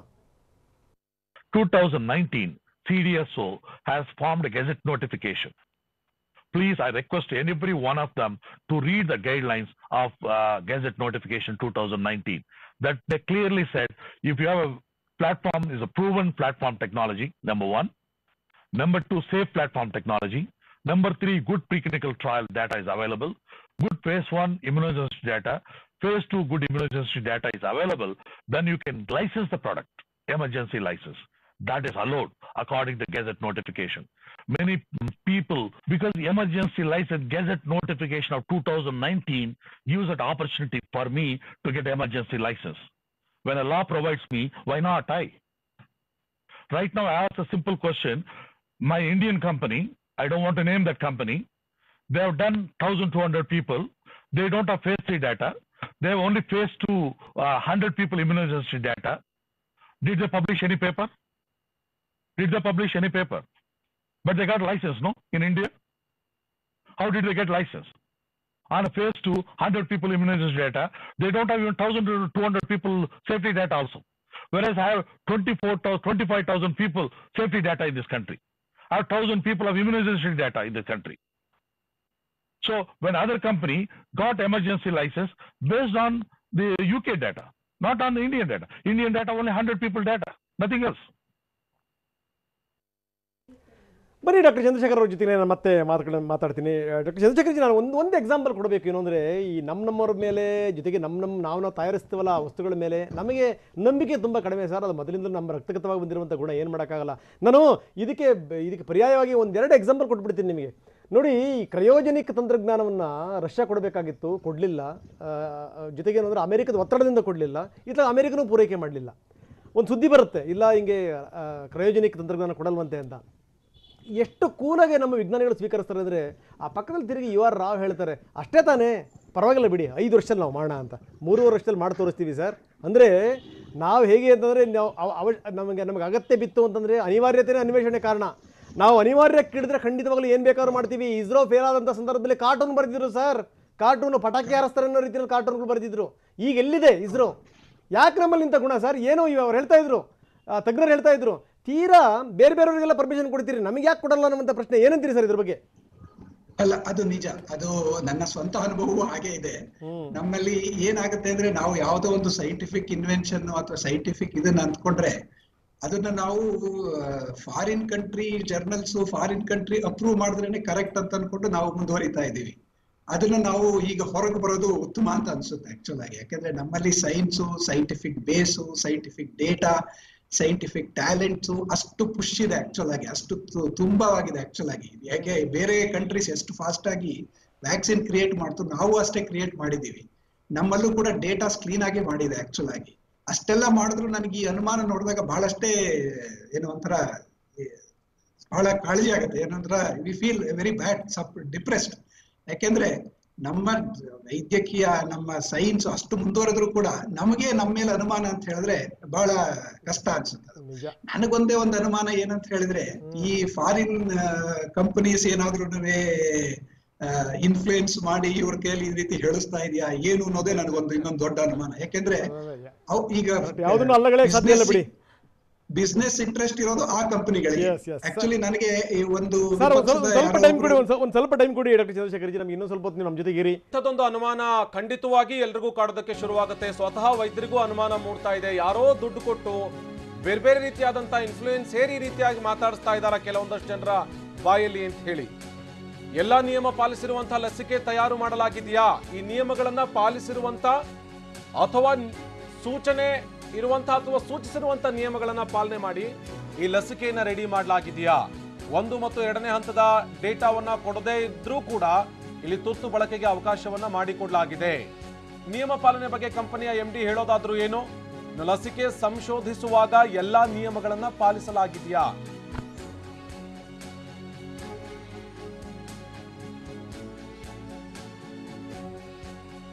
ಯಾವ್ಯಾವ ನಿಯಮಗಳನ್ನ ಪಾಲಿಸಲಾಗಿದೆ, ಸೂಚಿಸಿರುವಂತಹ ನಿಯಮಗಳನ್ನ ಸಂಶೋಧಿಸುವಂತಹ ಸಂದರ್ಭದಲ್ಲಾಗ್ಲಿ ಅಥವಾ ತಯಾರಿಸುವಂತಹ ಸಂದರ್ಭದಲ್ಲಾಗ್ಲಿ ಅದನ್ನ ಪಾಲಿಸಲಾಗಿದೆಯಾ? ಇದೆಲ್ಲದರ ಬಗ್ಗೆ ನನ್ನ ಕೊಲೀಗ್ ಅವಿನಾಶ್ ಡೀಟೇಲ್ಸ್ ಕೊಡ್ತಾ ಹೋಗ್ತಾರೆ. ಓ ಟಿ ಅವಿನಾಶ್. ಎಸ್, ಆನಂದ್, ಚರ್ಚೆಯಲ್ಲಿ ಸಾಕಷ್ಟು ವಿಚಾರಗಳು ಪ್ರಸ್ತಾಪ ಆಗ್ತಿದೆ ಈ ಒಂದು ವ್ಯಾಕ್ಸಿನ್ ವಿಚಾರವಾಗಿ. ಹಾಗಾದ್ರೆ DCGI ಯಾಕೆ ಇದಕ್ಕೆ ಪರ್ಮಿಷನ್ ಕೊಡ್ತು? ಏನೆಲ್ಲ ಮಾನದಂಡಗಳ ಮೇಲೆ? ಕೋವ್ಯಾಕ್ಸಿನ್ನ 1ನೇ ಮತ್ತು 2ನೇ ಹಂತದ ಡೇಟಾವನ್ನ ಬಿಡುಗಡೆ ಮಾಡಿಲ್ಲ ಅನ್ನೋ ಒಂದು ಪ್ರಶ್ನೆ. ಆದರೆ ಒಂದು ಅಪ್ರೂವಲ್ ಅಂತ ಸಿಗಬೇಕಾದ್ರೆ ಏನೆಲ್ಲ ಇರಬೇಕು, ಯಾವೆಲ್ಲ ವಿಚಾರಗಳನ್ನ ಪರಿಗಣನೆಗೆ DCGI ತೆಗೆದುಕೊಳ್ಳುತ್ತೆ? 3ನೇ ಹಂತದ ವೈದ್ಯಕೀಯ ಪ್ರಯೋಗ ಕೂಡ ಮುಗಿದಿಲ್ಲ, ಆದರೂ ಕೂಡ ಹೇಗೆ ಇದಕ್ಕೆ ಒಪ್ಪಿಗೆ ಸೂಚಿಸಲಾಯಿತು ಅನ್ನೋದು ಪ್ರಶ್ನೆ. ಹಾಗಾಗಿ ಈ ಪ್ರಶ್ನೆಗೆ ಉತ್ತರಗಳು ಹೀಗಾಗಿ ಕೋವ್ಯಾಕ್ಸಿನ್ ಗುಣಮಟ್ಟದ ಬಗ್ಗೆ ಕೆಲ ನಿಯಮಗಳನ್ನ ಪಾಲಿಸಿಲ್ಲ ಅಂತ ಏನು ಹೇಳಲಾಗಿತ್ತು. ಆದರೆ ಭಾರತ್ ಬಯೋಟೆಕ್ನ CMD ಆಗಿರುವಂತ ಕೃಷ್ಣ ಎಲ್ಲ ಅವರ ಪ್ರಕಾರ ತುರ್ತು ಬಳಕೆಗೆ ಒಪ್ಪಿಗೆ ಸಿಕ್ಕಿದೆ. ಅದಕ್ಕೆ ಏನು ಕಾರಣ, ಅದ್ರ ಬಗ್ಗೆ ಕೂಡ ಅವ್ರು ಎಕ್ಸ್ಪ್ಲೈನ್ ಮಾಡ್ತಾ ಹೋಗ್ತಾರೆ. 1ನೇ ಮತ್ತು 2ನೇ ಹಂತದ ಪ್ರಯೋಗ ಏನಿದೆ ಅದು ಯಶಸ್ವಿ ಆದರೆ ತುರ್ತು ಬಳಕೆಗೆ ಒಪ್ಪಿಗೆಯನ್ನ ಕೊಡಬಹುದು. ಅದನ್ನೇ ಅವರು ಆ ಸ್ಲೈಡ್ಗಳ ಮೂಲಕ ನಿನ್ನೆ ಎಕ್ಸ್ಪ್ಲನೇಷನ್ ಕೊಡುವಂತ ಪ್ರಯತ್ನವನ್ನು ಮಾಡಿದ್ರು. ಎಬೋಲಾ ಲಸಿಕೆ ವಿಚಾರದ ಪ್ರಸ್ತಾಪ ಅಲ್ಲಿ ಎಕ್ಸಾಂಪಲ್ ಆಗಿ ಕೊಡ್ತಾರೆ ಅವರು. ಎಬೋಲಾ ಬಂದಂತಹ ಸಂದರ್ಭದಲ್ಲಿ ಪ್ರಯೋಗದ ಬಳಿಕ ಈ ಲಸಿಕೆಯ ತುರ್ತು ಬಳಕೆಗೆ ಒಪ್ಪಿಗೆಯನ್ನ ಕೊಡಲಾಗಿತ್ತು. ಸೊ ಇಂಥ ಬಹಳ ಸ್ಪೆಷಲ್ ಕೇಸಸ್, ಎಮರ್ಜೆನ್ಸಿ ಕೇಸಸ್ಗಳೇನಿದೆ ಆ ಟೈಮ್ನಲ್ಲಿ ಇದಕ್ಕೆ ಒಪ್ಪಿಗೆಯನ್ನ ಕೊಡಲಾಗುತ್ತೆ. ಅದೇ ರೀತಿಯಾಗಿ ಈಗ ಕೋವ್ಯಾಕ್ಸಿನ್ಗೂ ಕೂಡ ತುರ್ತು ಬಳಕೆಗೆ ಅಗತ್ಯ ಇದೆ, ಅದಕ್ಕೋಸ್ಕರ ಒಪ್ಪಿಗೆಯನ್ನ ನೀಡಲಾಗಿದೆ. ಹಾಗಾಗಿ ಇಂಥ ಕೆಲವೊಂದು ಸ್ಪೆಷಲ್ ಕೇಸಸ್, ಎಮರ್ಜೆನ್ಸಿ ಕೇಸಸ್, ಯಾಕಂದ್ರೆ ನಾವು ವ್ಯಾಕ್ಸಿನ್ ವಿಚಾರವಾಗಿ ಹೇಳ್ತಾ ಇದ್ವಿ, it's a very short time, ಇಷ್ಟು ಸಮಯದಲ್ಲಿ ಬಳಕೆಗೆ ಅವಕಾಶ ಸಿಗುವಂಥದ್ದು ಕಡಿಮೆ, ಆದರೆ ಇವತ್ತು ಅಂತ ಅಗತ್ಯ ಇದೆ. ಓಟು ರಂಗನಾಥ್. ನಾನು ಚಂದ್ರಶೇಖರ್ ಅವ್ರ ಜೊತೆ ಮಾತಾಡ್ತೀನಿ. ಚಂದ್ರಶೇಖರ್ ಜಿ, ನೋಡ್ತಾ ಇದ್ದೀರಿ, ಭಾರತದ ಪ್ರಧಾನಿಗಳು ಎಲ್ಲೋ ಒಂದು ಕಡೆ ಕಾನ್ಫಿಡೆನ್ಸ್ ಮೂಡಿಸ್ಲಿಕ್ಕೆ ಸಾಕಷ್ಟು ಪ್ರಯತ್ನ ಪಡ್ತಾ ಇದ್ದಾರೆ. ಬೇರೆ ಬೇರೆ ಲಸಿಕಾ ಕೇಂದ್ರಗಳಿಗೆ ಭೇಟಿ ಕೊಡ್ತಾ ಇದ್ದಾರೆ, ವಿಜ್ಞಾನಿಗಳ ಜೊತೆ ಚರ್ಚೆ ಮಾಡ್ತಾ ಇದ್ದಾರೆ, ಅವ್ರು ಬೆಂತಡ್ತಾ ಇದ್ದಾರೆ, ಪ್ರೋತ್ಸಾಹ ಕೊಡ್ತಾ ಇದ್ದಾರೆ. ಆದರೆ ಇನ್ನಷ್ಟು ಜನ ವ್ಯವಸ್ಥಿತವಾಗಿ ಕಾಲೆಳೆಯುವಂಥ ಪ್ರಯತ್ನ ಮಾಡ್ತಾ ಇದ್ದಾರೆ. ನೋಡಿ, ವಿಜ್ಞಾನಿಗಳು ಮಾತಾಡ್ತಿದ್ದಂಥ ಧಾಟಿ ತಾವು ಗಮನಿಸಿದಿರಿ ಚಂದ್ರಶೇಖರ್ ಅವರೇ, ಅವರು ಹೊಟ್ಟೆ ಉರಿದಿದೆ ಅವರಿಗೆ. ಅವ್ರು ಹೇಳ್ತಾರೆ, ನಮ್ಮ ಮೇಲೆ ಯಾಕೆ ನಂಬಿಕೆ ಇಲ್ಲ ನಿಮಗೆ, 100% ನಂಬಿಕೆ ಇಡಿ ನಮ್ಮ ಮೇಲೆ, 200% ನಂಬಿಕೆ ಇಡಿ ನಮ್ಮ ಮೇಲೆ ಅನ್ನುವಂಥ ಮಾತು. ಇವ್ರಿಗೆ ನಂಬಿಕೆ ಬರೆಸೋ ಬಗೆ ಹೇಗೆ ಸರ್? ಏನ್ ಹೇಳ್ತೀರಿ ಇದ್ರ ಬಗ್ಗೆ ತಾವು? ಅಲ್ಲ, ಇದು ನಂಬಿಕೆ ಬರೋದು ಬಹಳ ಕಷ್ಟವಾಗತ್ತೆ ಆಕ್ಚುಲಿ. ಇದ್ರಲ್ಲಿ ಏನಂತ ಹೇಳಿದ್ರೆ, ಅವ್ರ ಅದನ್ನ ಪೊಲಿಟಿಸೈಸ್ ಮಾಡದೆ ಸೈನ್ಸು ಮತ್ತೆ ನಮ್ಮ ನೇಷನ್ ಇಂಟ್ರೆಸ್ಟ್ ಇಟ್ಕೊಂಡು ಯೋಚನೆ ಮಾಡಿದ್ರೆ ಆಟೋಮೆಟಿಕ್ ಆಗಿ ಇವೆಲ್ಲ ಬಂದು ಬಿಡಬೇಕು. ಯಾಕೆಂದ್ರೆ ಇದರಲ್ಲಿ 2 ಇಶ್ಯೂಸ್ ಇದೆ. ಒಂದು ಇದು ಮೇಡ್ ಇನ್ ಇಂಡಿಯಾ, ಇಂಡಿಯಾದ ಸೈಂಟಿಸ್ಟ್ ಮಾಡಿರೋದು, ಎಲ್ಲಾ ಪ್ರಾಸೆಸ್ ಗಳನ್ನು ಮಾಡಿಕೊಂಡಿದೆ. ಓನ್ಲಿ ಒಂದ್ ಏನಂದ್ರೆ phase 3 ಟ್ರಯಲ್ ಕಂಪ್ಲೀಟ್ ಆಗಿಲ್ಲ ಅಷ್ಟೇ. That is the only issue which is there. ಅದು ಬಿಟ್ರೆ ಎವ್ರಿಥಿಂಗ್ ಪ್ರಾಸೆಸ್ ಎಲ್ಲ ಕರೆಕ್ಟ್ ಇದೆ. ಆ ತರ ಇದ್ದಾಗ ಈ ರೀತಿ ಮಾತಾಡೋದು ಕಷ್ಟ. ಬಟ್ ಇವರಲ್ಲಿ ಇದನ್ನ ಹೇಗೆ ಇನ್ಕಲ್ಕೇಟ್ ಮಾಡಬೇಕು, ಹೇಗೆ ತೋರಿಸೋದು ಅನ್ನೋದು ಅದು ನಿಮ್ಮಗಳ ಜವಾಬ್ದಾರಿ. ನಾವು as A scientist and A doctor ನಾವು ಏನ್ ಹೇಳಬೇಕು ಅಷ್ಟು ಹೇಳ್ತೀವಿ. ಮಿಕ್ಕಿದ್ದು ನೀವು ಜರ್ನಲಿಸ್ಟ್ ನೀವುಗಳು ಅವ್ರಿಗೆ ಸ್ವಲ್ಪ ಹೇಳಿದ್ರೆ ಸ್ವಲ್ಪ ಉತ್ತಮ. ರಿಸಲ್ಟ್ ಬಂದಾದ್ಮೇಲೆ ಇವರೆಲ್ಲರೂ ಕೂಡ ಬಾಯಿ ಮುಚ್ಚುತ್ತಾರೆ ಅಂತ ಅನ್ಸುತ್ತೆ ಮೋಸ್ಟ್ಲಿ. ಅಲ್ಲ, ಅದು ಕರೆಕ್ಟ್. ಬಟ್ ಏನಂತ ಹೇಳಿದ್ರೆ ಆ ರಿಸಲ್ಟ್ ಬರೋದು ಮುಂಚೆ ಏನಾಗುತ್ತೆ ಅಂದ್ರೆ ಈಗ ಈ ಭಯ ಹುಟ್ಕೊಂಡ್ಬಿಟ್ರೆ ಜನಗಳು ಅದನ್ನ ತಗೊಳ್ಳೋದಿಲ್ಲ. ಇದು ಹೇಗಾಗುತ್ತೆ ಅಂದ್ರೆ ಇದು ಎಲ್ರಿಗೂ ಜೀವ ಭಯ ಇದ್ದೇ ಇರುತ್ತೆ. ವ್ಯಾಕ್ಸಿನೇ ಸರಿ ಇಲ್ಲ ತಪ್ಪು ಅಂತ ಹೇಳಿದ್ರೆ ಎಷ್ಟು ಜನ ಅದನ್ನ ತಗೊಳಕ್ ಮುಂದಕ್ಕೆ ಬರ್ತಾರೆ ಹೇಳಿ. ನಿಜ ನಿಜ ನಿಜ. ನೀವು ಹೇಳ್ದಂಗೆ ಎಲ್ಲೋ ಒಂದ್ ಕಡೆಗೆ ಏನಂದ್ರೆ ಈ ಬೇರೆ ಬೇರೆ ರಾಷ್ಟ್ರದ ಈ ಕಂಪನಿಗಳ ತಂತ್ರಗಾರಿಕೆ ಇದ್ರೂ ಕೂಡ ಆಶ್ಚರ್ಯ ಇಲ್ಲ ಡಾಕ್ಟ್ರೆ. ಯಾಕಂದ್ರೆ ನಾವು ಹಿಂದೆ ಅಂತ ಬಹಳಷ್ಟು ಸಂಗತಿಗಳು ನೋಡಿದೀವಿ ನಾವು. ಕರೆಕ್ಟ್, ನಿಜ. ಸೊ ಯಾರ್ಯಾರು ಯಾವ್ಯಾವ ರೀತಿಯಲ್ಲಿ ಏನೇನು ತಂತ್ರಗಾರಿಕೆ ಹುಡ್ತಾ ಇರ್ತಾರೋ. ಒಟ್ಟಾರೆ ಏನು ಅಂದರೆ ಇವಾಗ ಒಂದು ಮಾತು ಬಹಳ ಸ್ಪಷ್ಟ, ಯಾರು ಈ ವ್ಯಾಕ್ಸಿನ್ ವಿಚಾರದಲ್ಲಿ ಗೆಲ್ತಾರಲ್ಲ ಅವರು ಒಂದು ಲೆಕ್ಕದಲ್ಲಿ ಇಡೀ ವಿಶ್ವ ಅವ್ರನ್ನ ನೋಡುತ್ತೆ. ಹಿಂಗಾಗಿ ಎಲ್ಲರೂ ಕೂಡ ಕಾಂಪಿಟೇಷನ್ ಇದ್ದಾರೆ. ಹಂಗಾಗಿ ಹೌದು ಹೌದು ಹೌದು ಹೌದು. ಒಂದು ಅದು. ಇನ್ನೊಂದು ಆಕ್ಚುಲಿ ಏನಂತ ಹೇಳಿದ್ರೆ ಇದ್ರಲ್ಲಿ ಏನಾಗ್ಬಿಟ್ಟಿದೆ ಅಂದ್ರೆ ಫಾರ್ಮಸ್ಯೂಟಿಕಲ್ ಇಂಡಸ್ಟ್ರಿ ಅಥವಾ ಯಾವುದೇ ಈ ಮೆಡಿಕಲ್ ಇಂಡಸ್ಟ್ರಿ ಏನಾಗ್ಬಿಟ್ಟಿದೆ ಅಂದ್ರೆ ಮೆಡಿಕಲ್ ಟ್ರೀಟ್ಮೆಂಟ್ ಇಂದ ಇಂಡಸ್ಟ್ರಿ ಕಡೆ ಹೊರಟೋಗ್ಬಿಟ್ಟಿದೆ. ಕರೆಕ್ಟ್. ಈ ಇಂಡಸ್ಟ್ರಿ ಅಂತ ಬಂದ ಕೂಡಲೇ ಬಿಸ್ನೆಸ್ ಅಂತ ಬರುತ್ತೆ, ಬಿಸ್ನೆಸ್ ಅಂದ ಕೂಡಲೇ ಮನಿ ಬರುತ್ತೆ, ಮನಿ ಅಂದ ಕೂಡಲೇ ಆಲ್ ದೀಸ್ ಇಶ್ಯೂಸ್ ಬಂದ್ಬಿಡುತ್ತೆ.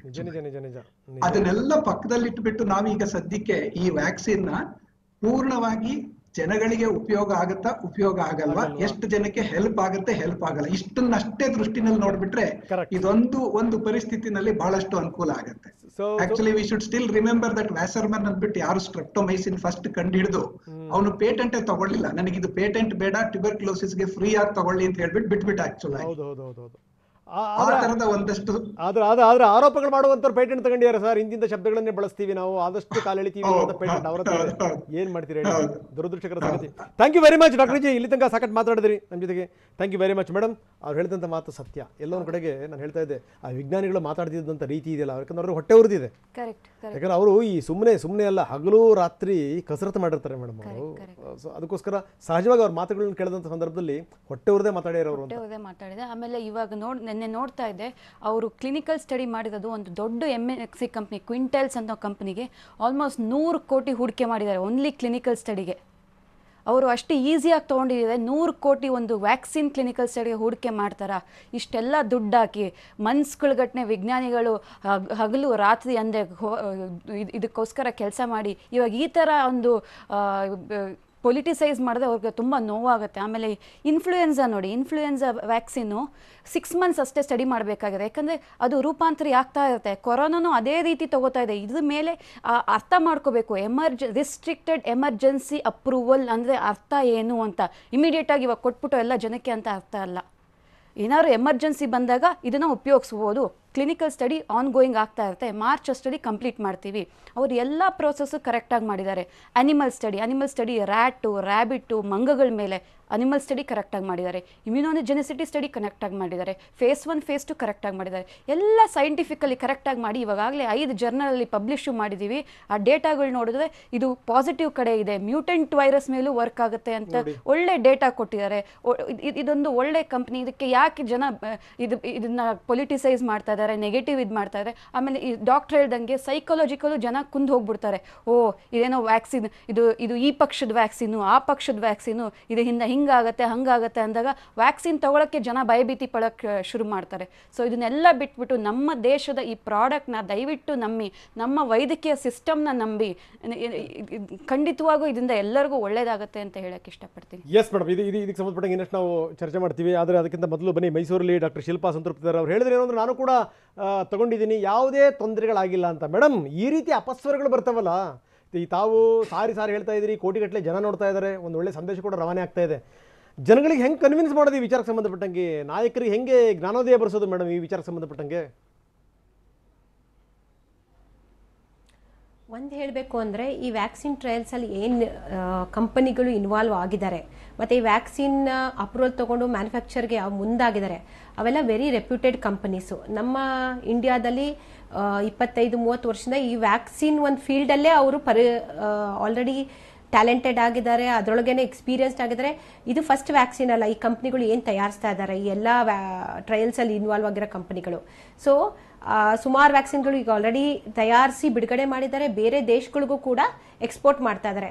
ಅಂತ ರೆಪ್ಯೂಟೆಡ್ ಕಂಪನೀಸು ಒಂದ್ಸಲ ವ್ಯಾಕ್ಸಿನ್ ಟ್ರಯಲ್ಸ್ಗೆ ಎಂಟರ್ ಆದಾಗ ಅಷ್ಟು ಸುಮ್ಮನೆ ಬೇಕಾಬಿಟ್ಟಿ ಅಂತ ಟ್ರಯಲ್ಸ್ ಮಾಡೋ ಚಾನ್ಸೇ ಇಲ್ಲ. ಒಂದು ಅದ್ರೊಳಗೆ ಇನ್ವಾಲ್ವ್ ಆಗೋ ಸೈಂಟಿಸ್ಟ್ಗಳು ಬೇರೆ ಯಾರ ಜನಗಳು ಏನೇ ಒಂದು ಪೊಲಿಟೈಸ್ ಮಾಡ್ಬೋದು, ಬಟ್ ಸೈಂಟಿಸ್ಟ್ಗಳು ಯಾವುದೇ ಕಾರಣಕ್ಕೂ ಪೊಲಿಟೈಸ್ ಮಾಡಲ್ಲ. ಬಿಕಾಸ್ ಅವರ ಒಂದು ಏನು ಇನ್ವೆನ್ಷನ್ ಏನಿರುತ್ತೆ ದೇಶ ಸೇವೆಗೆ ಅಂತ ಮುಡುಪಾಕಿಟ್ಟಿರ್ತಾರೆ. ಜನಗಳ ದೃಷ್ಟಿಯಿಂದ ಜನಗಳ ಸೇಫ್ಟಿ ಎಫಿಕಸಿ ನೋಡೇನೆ ಅವರು ಹಗಲು ರಾತ್ರಿ ಕೆಲಸ ಮಾಡಿ ಆ ಒಂದು ದೃಷ್ಟಿಯಿಂದ ತಯಾರಿಸೋಕ್ಕೆ ಮುಂದಾಗಿರ್ತಾರೆ.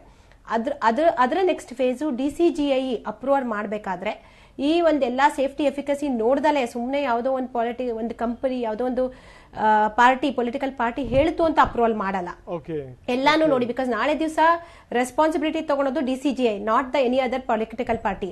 ಅದರಿಂದ ಅದನ್ನೆಲ್ಲ ನೋಡಿ ಅದನ್ನ ಅಪ್ರೂವ್ ಮಾಡಿದ್ದಾರೆ ಅಂದ್ರೆ ನಾವು ಒಂದು ಧೈರ್ಯವಾಗಿ ಈ ಒಂದು ವ್ಯಾಕ್ಸಿನ್ಗೆ ನಮ್ಮನ್ನು ನಾವು ನೋಂದಾಯಿಸ್ಕೋಬಹುದು, ನಾವು ವ್ಯಾಕ್ಸಿನ್ ತಗೊಂಡು ನಮ್ಮ ಜನಗಳ ನಮ್ಮ ಒಂದು ದೇಶನ ಕಾಪಾಡ್ಕೋಬಹುದು ಅಂತ ನಾನು ಹೇಳ್ತೀನಿ. ಎಸ್ ಮೇಡಮ್, ನೀವು ಹಾಗೆ ಸಂಪರ್ಕದಲ್ಲಿ ಇನ್ನಷ್ಟು ನಾನು ಚರ್ಚೆ ಮಾಡ್ತೀನಿ. ಸಾಕಷ್ಟು ವಿಚಾರಗಳ ಬಗ್ಗೆ ಇನ್ನೂ ಕೂಡ ಚರ್ಚೆ ಮಾಡೋದಿದೆ, ಆದರೆ ಬನ್ನಿ ಅದಕ್ಕಿಂತ ಮತ್ತೊಂದಷ್ಟು ಸಂಗತಿಗಳನ್ನು ಹೇಳ್ತೀವಿ. ಲಸಿಕೆ ಪ್ರಯೋಗದ ಡೇಟಾ ರಿಲೀಸ್ ಮಾಡೋದಕ್ಕೆ ಕಂಪನಿ ಏನು ಹೇಳ್ತಾ ಇದೆ, ಯಾಕೆ ಇವರು ರಿಲೀಸ್ ಮಾಡಿಲ್ಲ, ಲಸಿಕೆ ಬಗ್ಗೆ ಭಾರತ್ ಬಯೋಟೆಕ್ ಕಂಪನಿ ಸಮರ್ಥನೆ ಏನು, ಸಮರ್ಥನೆ ಕೊಟ್ಟಿದ್ದಾರೆ, ಅವರು ಬೇರೆ ಬೇರೆ ರೂಪದಲ್ಲಿ ಕೊಟ್ಟಿದ್ದಾರೆ. ಅಂದರೆ ಪಾರದರ್ಶಕತೆಯನ್ನು ಕಾಪಾಡಿಕೊಂಡಿದೆಯಾ ಈ ವಿಚಾರಕ್ಕೆ ಸಂಬಂಧಪಟ್ಟಂಗೆ? 100% ಕಾಪಾಡಿಕೊಂಡೇ ಇರುತ್ತೆ. ಯಾಕಂದರೆ ಅಷ್ಟು ಸುಲಭವಾಗಿ ವಿಜ್ಞಾನಿಗಳು ಈ ರೀತಿ ಘೋಷಣೆ ಮಾಡಲಿಕ್ಕೆ ಸಾಧ್ಯನೇ ಇಲ್ಲ ಅನ್ನುವಂಥದ್ದು. ಲಸಿಕೆ ಪ್ರಯೋಗದ ಬಗ್ಗೆ ಕೃಷ್ಣ ಎಲ್ಲ ಸಾಕಷ್ಟು ಸಂಗತಿಗಳನ್ನು ಮಾತಾಡಿದ್ದಾರೆ, ಸಾಕಷ್ಟು ವಿವರಗಳನ್ನು ಕೊಟ್ಟಿದ್ದಾರೆ.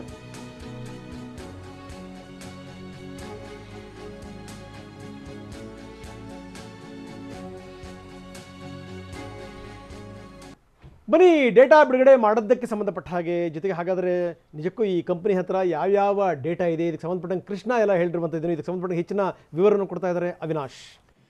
ಎಸ್ ರಂಗನಾಥ್, ಯಾವುದೇ ಒಂದು ವಿಚಾರದ ಆಥೆಂಟಿಕ್ ವಿಚಾರಕ್ಕೆ ಬಂದಾಗ ಪ್ರಶ್ನೆ ಉದ್ಭವ ಆದಾಗ ಅದಕ್ಕೊಂದು ಎಕ್ಸ್ಪ್ಲನೇಷನ್ ಕೊಡಬೇಕಾಗುತ್ತೆ. ಭಾರತ್ ಬಯೋಟೆಕ್ ಕೂಡ ಅದನ್ನೇ ನಿನ್ನೆ ಮಾಡಿದೆ. ಹಾಗಾದ್ರೆ ಈ ಅಂಕಿಅಂಶಗಳನ್ನ ಯಾಕೆ ರಿವೀಲ್ ಮಾಡಿಲ್ಲ, ಜೊತೆಗೆ DCGI ಯಾಕೆ ಪರ್ಮಿಷನ್ ಕೊಡ್ತು, ಇದರ ಬಗ್ಗೆ ಕೂಡ ನಿನ್ನೆ ಕೃಷ್ಣ ಎಲ್ಲ ಅವರು ಎಕ್ಸ್ಪ್ಲೈನ್ ಮಾಡ್ತಾ ಹೋದ್ರು. ನಾವು ಒಂದೊಂದಾಗಿ ನೋಡ್ತಾ ಹೋಗೋಣ. ಯಾವ ರೀತಿಯಾಗಿ ಈ ಟ್ರಯಲ್ ವಿಚಾರವಾಗಿ ಯಾಕೆ, ಅಥವಾ ಈ ಸ್ಟೇಜಸ್ ಏನಿದೆ ಅದಕ್ಕೆ ಸಂಬಂಧಪಟ್ಟ ಹಾಗೆ ಯಾಕೆ ಎಕ್ಸ್ಪ್ಲನೇಷನ್ ಅನ್ನ ಕೊಟ್ಟಿಲ್ಲ ಅಂತ. ಸೊ ಭಾರತ್ ಬಯೋಟೆಕ್ ಕಂಪನಿ ಇದುವರೆಗೂ ಮಾಹಿತಿಯನ್ನು ರಿಲೀಸ್ ಮಾಡಿಲ್ಲ, ಯಾಕೆ ಅನ್ನೋದು ಪ್ರಶ್ನೆ ಆಗಿತ್ತು. 1ನೇ ಮತ್ತು 2ನೇ ಹಂತದ ವೈದ್ಯಕೀಯ ಪ್ರಯೋಗ ಏನಿದೆ, ಮಾಹಿತಿ ಬಿಡುಗಡೆ ಯಾಕಾಗಿಲ್ಲ ಅನ್ನೋದು ಬಹಳಷ್ಟು ಮಂದಿ ಪ್ರಶ್ನೆ ಮಾಡಿದ್ರು. ಆದರೆ ಲಸಿಕೆಯ ಮಾಹಿತಿಗಳನ್ನು ವಿಷಯ ತಜ್ಞರ ಸಮಿತಿ DCGIಗೆ ಸಲ್ಲಿಕೆ ಮಾಡಲಾಗಿದೆ. ಆದರೆ ಬಹಿರಂಗವಾಗಿ ಇದನ್ನ ಎಲ್ಲೂ ಕೂಡ ತಿಳಿಸಲಾಗಿಲ್ಲ, ಅದನ್ನ ಕಾನ್ಫಿಡೆನ್ಷಿಯಲ್ ಆಗಿ ಇಡಲಾಗಿದೆ ಅಂತ. ಲಸಿಕೆ ಪ್ರಯೋಗದ ಬಗ್ಗೆ ಭಾರತ್ ಬಯೋಟೆಕ್ ಮುಖ್ಯಸ್ಥ ಕೃಷ್ಣ ಎಲ್ಲ ಮಾಹಿತಿಯನ್ನು ಕೊಟ್ಟರು. ಸ್ಲೈಡ್ಗಳ ಮೂಲಕ ಅದನ್ನ ಎಕ್ಸ್ಪ್ಲೈನ್ ಮಾಡುವಂತ ಪ್ರಯತ್ನವನ್ನು ಮಾಡಿದ್ರು. ಕೊರೋನಾ ಲಸಿಕೆಯ ಬಗ್ಗೆ ಪಾರದರ್ಶಕತೆಯನ್ನ ನಾವು ಕಾಪಾಡಿದ್ದೇವೆ, ಅದರ ಬಗ್ಗೆ ಟ್ರಾನ್ಸ್ಪರೆನ್ಸಿ ಇದೆ, ಯಾವುದನ್ನು ಕೂಡ ಮುಚ್ಚಿಟ್ಟಿಲ್ಲ ಅಂತ ಕೃಷ್ಣ ಎಲ್ಲ ಅವರು ತಿಳಿಸಿದ್ದಾರೆ. ಹಾಗಾಗಿ ಎಲ್ಲರಿಂದ ಸಮರ್ಥನೆ ಬಂದಿರೋದು ಈ ಸ್ಟ್ಯಾಟಿಸ್ಟಿಕ್ಸ್ ಸಂಬಂಧಪಟ್ಟ ಹಾಗೆ. ಸಾಧ್ಯವಾದಷ್ಟು ಅವರು ಎಕ್ಸ್ಪ್ಲನೇಷನ್ ಕೊಟ್ಟಿದ್ದಾರೆ. ಮೇ ಬಿ ಯಾರು ಟೀಕೆ ಟಿಪ್ಪಣಿಗಳನ್ನು ಮಾಡಿದ್ದಾರೆ ಅವ್ರಿಗೆ ಎಷ್ಟು ಮಟ್ಟಿಗೆ ಕನ್ವಿನ್ಸ್ ಆಗಿದೆ ಗೊತ್ತಿಲ್ಲ, ಆದರೆ ಸಾಧ್ಯವಾದಷ್ಟು ಬ್ರೀಫ್ ಆಗಿ ಅವರು ಎಕ್ಸ್ಪ್ಲೈನ್ ಮಾಡುವಂಥ ಪ್ರಯತ್ನವನ್ನು ಮಾಡಿದ್ದಾರೆ. ಏನು ಫೈಸರ್ ಕಂಪನಿಯ 5 ಮೆಡಿಕಲ್ ಜರ್ನಲ್ಗಳಲ್ಲಿ ಲಸಿಕೆಯ ಬಗ್ಗೆ ಲೇಖನ ಪ್ರಕಟ ಆಗಿದೆ, ವಿದೇಶಿ ಜರ್ನಲ್ಗಳಲ್ಲಿ. ಅದೇ ರೀತಿಯಾಗಿ ಕೋವ್ಯಾಕ್ಸಿನ್ ಲಸಿಕೆ ಬಗ್ಗೆಯೂ ಕೂಡ 5 ಜರ್ನಲ್ಗಳಲ್ಲಿ ಲೇಖನ ಪ್ರಕಟ ಆಗಿದೆ. ಅಲ್ಲಿಗೆ ನೀವು ಲೆಕ್ಕ ಹಾಕ್ಬೋದು, ಇದು ಕೂಡ ಆಥೆಂಟಿಕ್ ಆಗಿದೆ ಅಂತ. ನಾವು ಫೈಸರ್ ಕಂಪನಿಗಿಂತ ನಾವು ಯಾವುದೇ ವಿಚಾರದಲ್ಲೂ ಕೂಡ ನಾವು ಹಿಂದೆ ಬಿದ್ದಿಲ್ಲ ಅಂತ ನೆನ್ನೆ ಕೃಷ್ಣ ಎಲ್ಲ ಅವರು ಬಂದು ಎಕ್ಸ್ಪ್ಲೈನ್ ಮಾಡಬೇಕಾದಂಥ ಪರಿಸ್ಥಿತಿ ನಿರ್ಮಾಣ ಆಗಿರುವಂಥದ್ದೇ ವಿಪರ್ಯಾಸ. ಆದರೆ ಪ್ರಶ್ನೆ ಮಾಡುವಂಥ ಹಕ್ಕು ನಮಗೂ ಕೂಡ ಇದೆ ಅಂತ ಒಂದಷ್ಟು ವಿಪಕ್ಷದ ನಾಯಕರು ಪ್ರಶ್ನೆ ಮಾಡಿದ್ದಾರೆ. ಅದಕ್ಕೆ ಸಾಧ್ಯವಾದಷ್ಟು ಎಕ್ಸ್ಪ್ಲನೇಷನ್ ಭಾರತ್ ಬಯೋಟೆಕ್ ಕಡೆಯಿಂದ ಬಂದಿದೆ. ರಂಗನಾಥ್, ಇನ್ನು ಫೈಸರ್ ಕಂಪನಿಯ ವ್ಯಾಕ್ಸಿನ್ ಅನ್ನು ನೋಡ್ತಾ ಹೋಗ್ತಾ ಇದ್ವಿ. ಈಗಾಗಲೇ ಅದನ್ನ ಬಳಕೆಗೆ ಕೊಡಲಾಗಿದೆ, ತುರ್ತು ಅನುಮತಿಯನ್ನು ಕೂಡ ಕೊಡಲಾಗಿದೆ. ಇನ್ನು ಇದೇ ಕಂಪನಿಯ ವ್ಯಾಕ್ಸಿನ್ ಇಂದ ಕೆಲವೊಂದಷ್ಟು ಸೈಡ್ ಎಫೆಕ್ಟ್ಸ್ ಆಗಿದೆ ಎನ್ನುವಂತ ಮಾತು ಕೂಡ ಕೇಳಿ ಬರ್ತಾ ಇತ್ತು. ಆ ಬಗೆಗಿನ ಡೀಟೇಲ್ಸ್ ಬಗ್ಗೆ ಮಾತನಾಡಿದ್ದಾರೆ, ನೋಡೋಣ ಬನ್ನಿ. Every clinical center, anything in adverse reaction is there. You look at Oxford AstraZeneca, they have given 4 grams of paracetamol for every subject who are vaccinated. That means they are suppressing the adverse reaction by giving a paracetamol, whereas we have not given a paracetamol to the volunteer. So whatever the adverse reaction that is captured in the clinical trial is exactly 100%, even if it is good or bad, it's captured in 100% real time. Whereas this one, 4 grams of paracetamol is given to suppress adverse reaction. And we have done. And you look at the already publication has come out, Lancet, where the adverse reaction, allergic reaction, anaphylaxis, and a Bell palsy, all that is being reported for other vaccine, mRNA vaccines, which I don't want to talk, but you all know it very much. Covaxin phase 3 efficacy trial is going on. Out of 26,000 people, 25 trial sites, we have placebo control. This is probably the largest efficacy trial probably in India or even in the developing world. And it's a 2-dose schedule, and we have already 24,000 people who are vaccinated. And I'm proud to say that I'm really grateful to all the volunteers.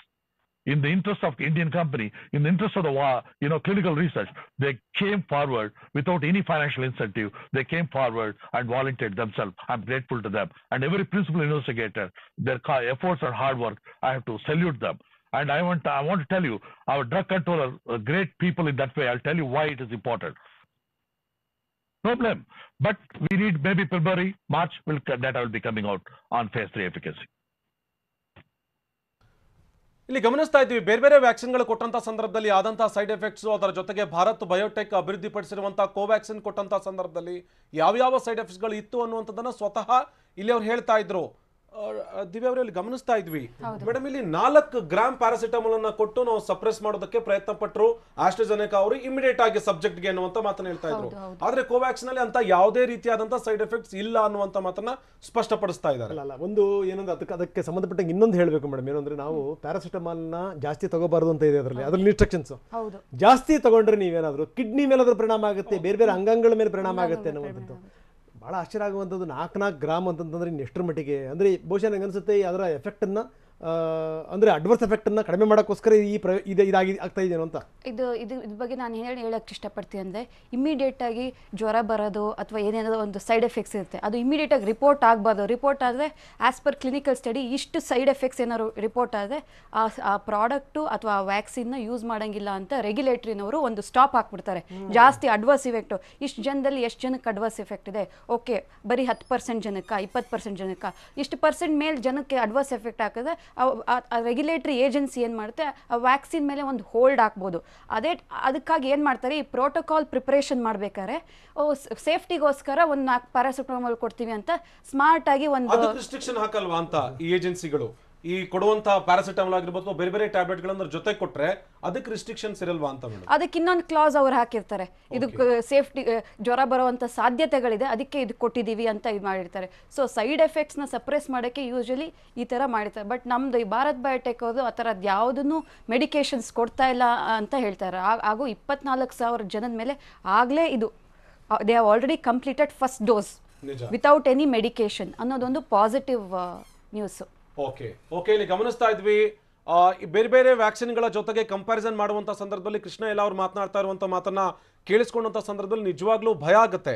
ಏನಪ್ಪಾ ಇದು ಈ ರೀತಿಯಾದಂತ ಒಂದಷ್ಟು ವ್ಯವಸ್ಥಿತವಾಗಿ ಏನಾದರೂ Bharat biotech ಕಂಪನಿಯ ವಿರುದ್ಧ ಮಾತನಾಡೋದಕ್ಕೆ ಅಂತೇಳಿಯೇ ಕೆಲವೊಂದಷ್ಟು ಜನರನ್ನ ಏನಾದರೂ ರೆಡಿ ಮಾಡಲಾಗಿದೆಯಾ ಅನ್ನುವಂಥ ಅನುಮಾನ ನಮಗೂ ಮೂಡ್ತಾ ಇದೆ. ಸ್ವತಃ ವಿಜ್ಞಾನಿಗಳು ಕೂಡ ಅಂಥದ್ದೊಂದು ಅನುಮಾನವನ್ನ ವ್ಯಕ್ತಪಡಿಸ್ತಾ ಇದ್ದಾರೆ. ವ್ಯಾಕ್ಸಿನ್ ವಾರ್ ಶುರುವಾಗಿದೆ, ಎಷ್ಟೇ ಪ್ರಯತ್ನ ಪಟ್ಟು ಹೇಳ್ತಾ ಇದ್ದಾರೆ 100ಕ್ಕೆ 200ರಷ್ಟು ಈ ವ್ಯಾಕ್ಸಿನ್ ಸೇಫ್ ಅನ್ನುವಂಥ ಮಾತನ್ನ ಸ್ವತಃ ಕಂಪನಿ ಹಾಗೇನೆ DCGI ಎರಡೂ ಕೂಡ ಹೇಳ್ತಾ ಇದೆ. ಇನ್ನು ಭಾರತ್ ಬಯೋಟೆಕ್ ನಿರ್ಮಿತ ಕೋವ್ಯಾಕ್ಸಿನ್ ಪ್ರಯೋಗ ಯಾವ ಹಂತದಲ್ಲಿದೆ? ಸದ್ಯಕ್ಕೆ ಭಾರತ್ ಬಯೋಟೆಕ್ ರೆಡಿ ಮಾಡಿರುವಂತಹ ಕೋವ್ಯಾಕ್ಸಿನ್ ಪ್ರಯೋಗ ಯಾವ ಹಂತದಲ್ಲಿದೆ? 3 ಹಂತಗಳಲ್ಲಿ ಕೋವ್ಯಾಕ್ಸಿನ್ ಪ್ರಯೋಗ ನಡೆಯೋದು ಯಾವಾಗ? ಈ 3 ಹಂತದ ಕೋವ್ಯಾಕ್ಸಿನ್ ಪ್ರಯೋಗ ಮುಗಿಯೋದು ಯಾವಾಗ ಅಂತ ಹೇಳಿ, ಇನ್ನು 3ನೇ ಹಂತದ ಪ್ರಯೋಗದ ಅಂಕಿಅಂಶ ಲಭ್ಯವಾಗೋದು ಯಾವ ತಿಂಗಳಲ್ಲಿ? 3ನೇ ಹಂತದ ಪ್ರಯೋಗದ ಅಂಕಿಅಂಶ ಸದ್ಯಕ್ಕೆ ಯಾವುದೂ ಲಭ್ಯವಾಗಿಲ್ಲ. ಹೀಗಾಗಿಯೇ ಕೋವ್ಯಾಕ್ಸಿನ್ ಲಸಿಕೆಯನ್ನ ಎಷ್ಟು ಜನರ ಮೇಲೆ ಪ್ರಯೋಗ ಮಾಡಲಾಗಿದೆ, ಭಾರತ್ ಬಯೋಟೆಕ್ ನಿರ್ಮಿಸಿರುವಂತಹ ಕೋವ್ಯಾಕ್ಸಿನ್ ಪ್ರಯೋಗ ಯಾವ ಹಂತದಲ್ಲಿದೆ ಅನ್ನೋದು ಖಂಡಿತವಾಗಿಯೂ ಕೂಡ ಗಮನಿಸಬೇಕಾಗುತ್ತೆ. ಬನ್ನಿ, ಡಾಕ್ಟರ್ ಅನಿಲ್ ಜೋಶಿ ನಮ್ಮ ಜೊತೆಗಿದ್ದಾರೆ, ಲಂಡನ್ನ ವೈದ್ಯರು. ಡಾಕ್ಟರ್ ಅನಿಲ್ ಜೋಶಿ ಅವರು ಏನು ಹೇಳ್ತಾರೆ ಕಣ? ಅನಿಲ್ ಜೋಶಿ ಅವರೇ, ನಾವು ನೋಡ್ತಾ ಇದ್ದೀವಿ ಏನು ಅಂತಂದರೆ ಜಟಾಪಟಿ ಎಷ್ಟರ ಮಟ್ಟಿಗೆ ನಡೀತಾ ಇದೆ, ಯಾವ ವ್ಯಾಕ್ಸಿನ್ ಶ್ರೇಷ್ಠ, ಯಾವ ವ್ಯಾಕ್ಸಿನ್ ಎಷ್ಟು ಮಟ್ಟಿಗೆ ಕೆಲಸ ಮಾಡ್ಬೋದು, ಏನು ಎತ್ತ ಅನ್ನುವಂಥದ್ದು. ಅದರಲ್ಲಿ ರಾಜಕೀಯ ಕೂಡ ಸೇರ್ಕೊಂಡಿದೆ. ಏನು ಅಂದರೆ ಜೊತೆಗೆ ಏನು ಅಂತಂದರೆ ಈಗ ತಾವು ಕೂಡ ಲಂಡನ್ನಲ್ಲಿದ್ದೀರಿ, ಇಂಗ್ಲೆಂಡಲ್ಲಿರುವಂಥವರು. ಈಗ ಅಲ್ಲಿನ ಕಂಪ್ನಿ ಕೂಡ ಇಲ್ಲಿನೇ ವ್ಯಾಕ್ಸಿನ್ಗಳನ್ನು ಕೂಡ ಪ್ರೊಡ್ಯೂಸ್ ಮಾಡ್ತಾ ಇದೆ ನಮ್ಮ ಸಂಸ್ಥೆಗಳ ಜೊತೆ ಸೇರಿಕೊಂಡು. ಈ ವ್ಯಾಕ್ಸಿನ್ ಬಗ್ಗೆ ಇದ್ದಿರುವಂಥ ಅಪಸ್ವರ ಇದೆಯಲ್ಲ ಸರ್, ಅದ್ರ ಬಗ್ಗೆ ಏನು ಹೇಳ್ತೀರಿ ಸರ್?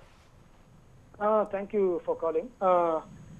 ನಾವು ಇಲ್ಲಿ 2 ವ್ಯಾಕ್ಸಿನ್ಸ್ ಅಪ್ರೂವ್ ಆಗಿದೆ ಇಂಗ್ಲೆಂಡ್ ಅಲ್ಲಿ. ಒಂದು ಫೈಸರ್ದು ಬಯೋಟೆಕ್ ಇದ್ರದ್ದು, 2ನೇದು ಆಸ್ಟ್ರಾಜೆನಿಕಾದು. ಮೊನ್ನೆ ಲಾಸ್ಟ್ ವೆನ್ಸ್ಡೇ ಥರ್ಸ್ಡೇ ಅಪ್ರೂವ್ ಮಾಡಿ ನಿನ್ನೆಯಿಂದ ಇನ್ಫ್ಯಾಕ್ಟ್ ಫಸ್ಟ್ ಡೋಸಸ್ ಶುರು ಆಗೋಗಿದೆ ಈಗಾಗಲೇ.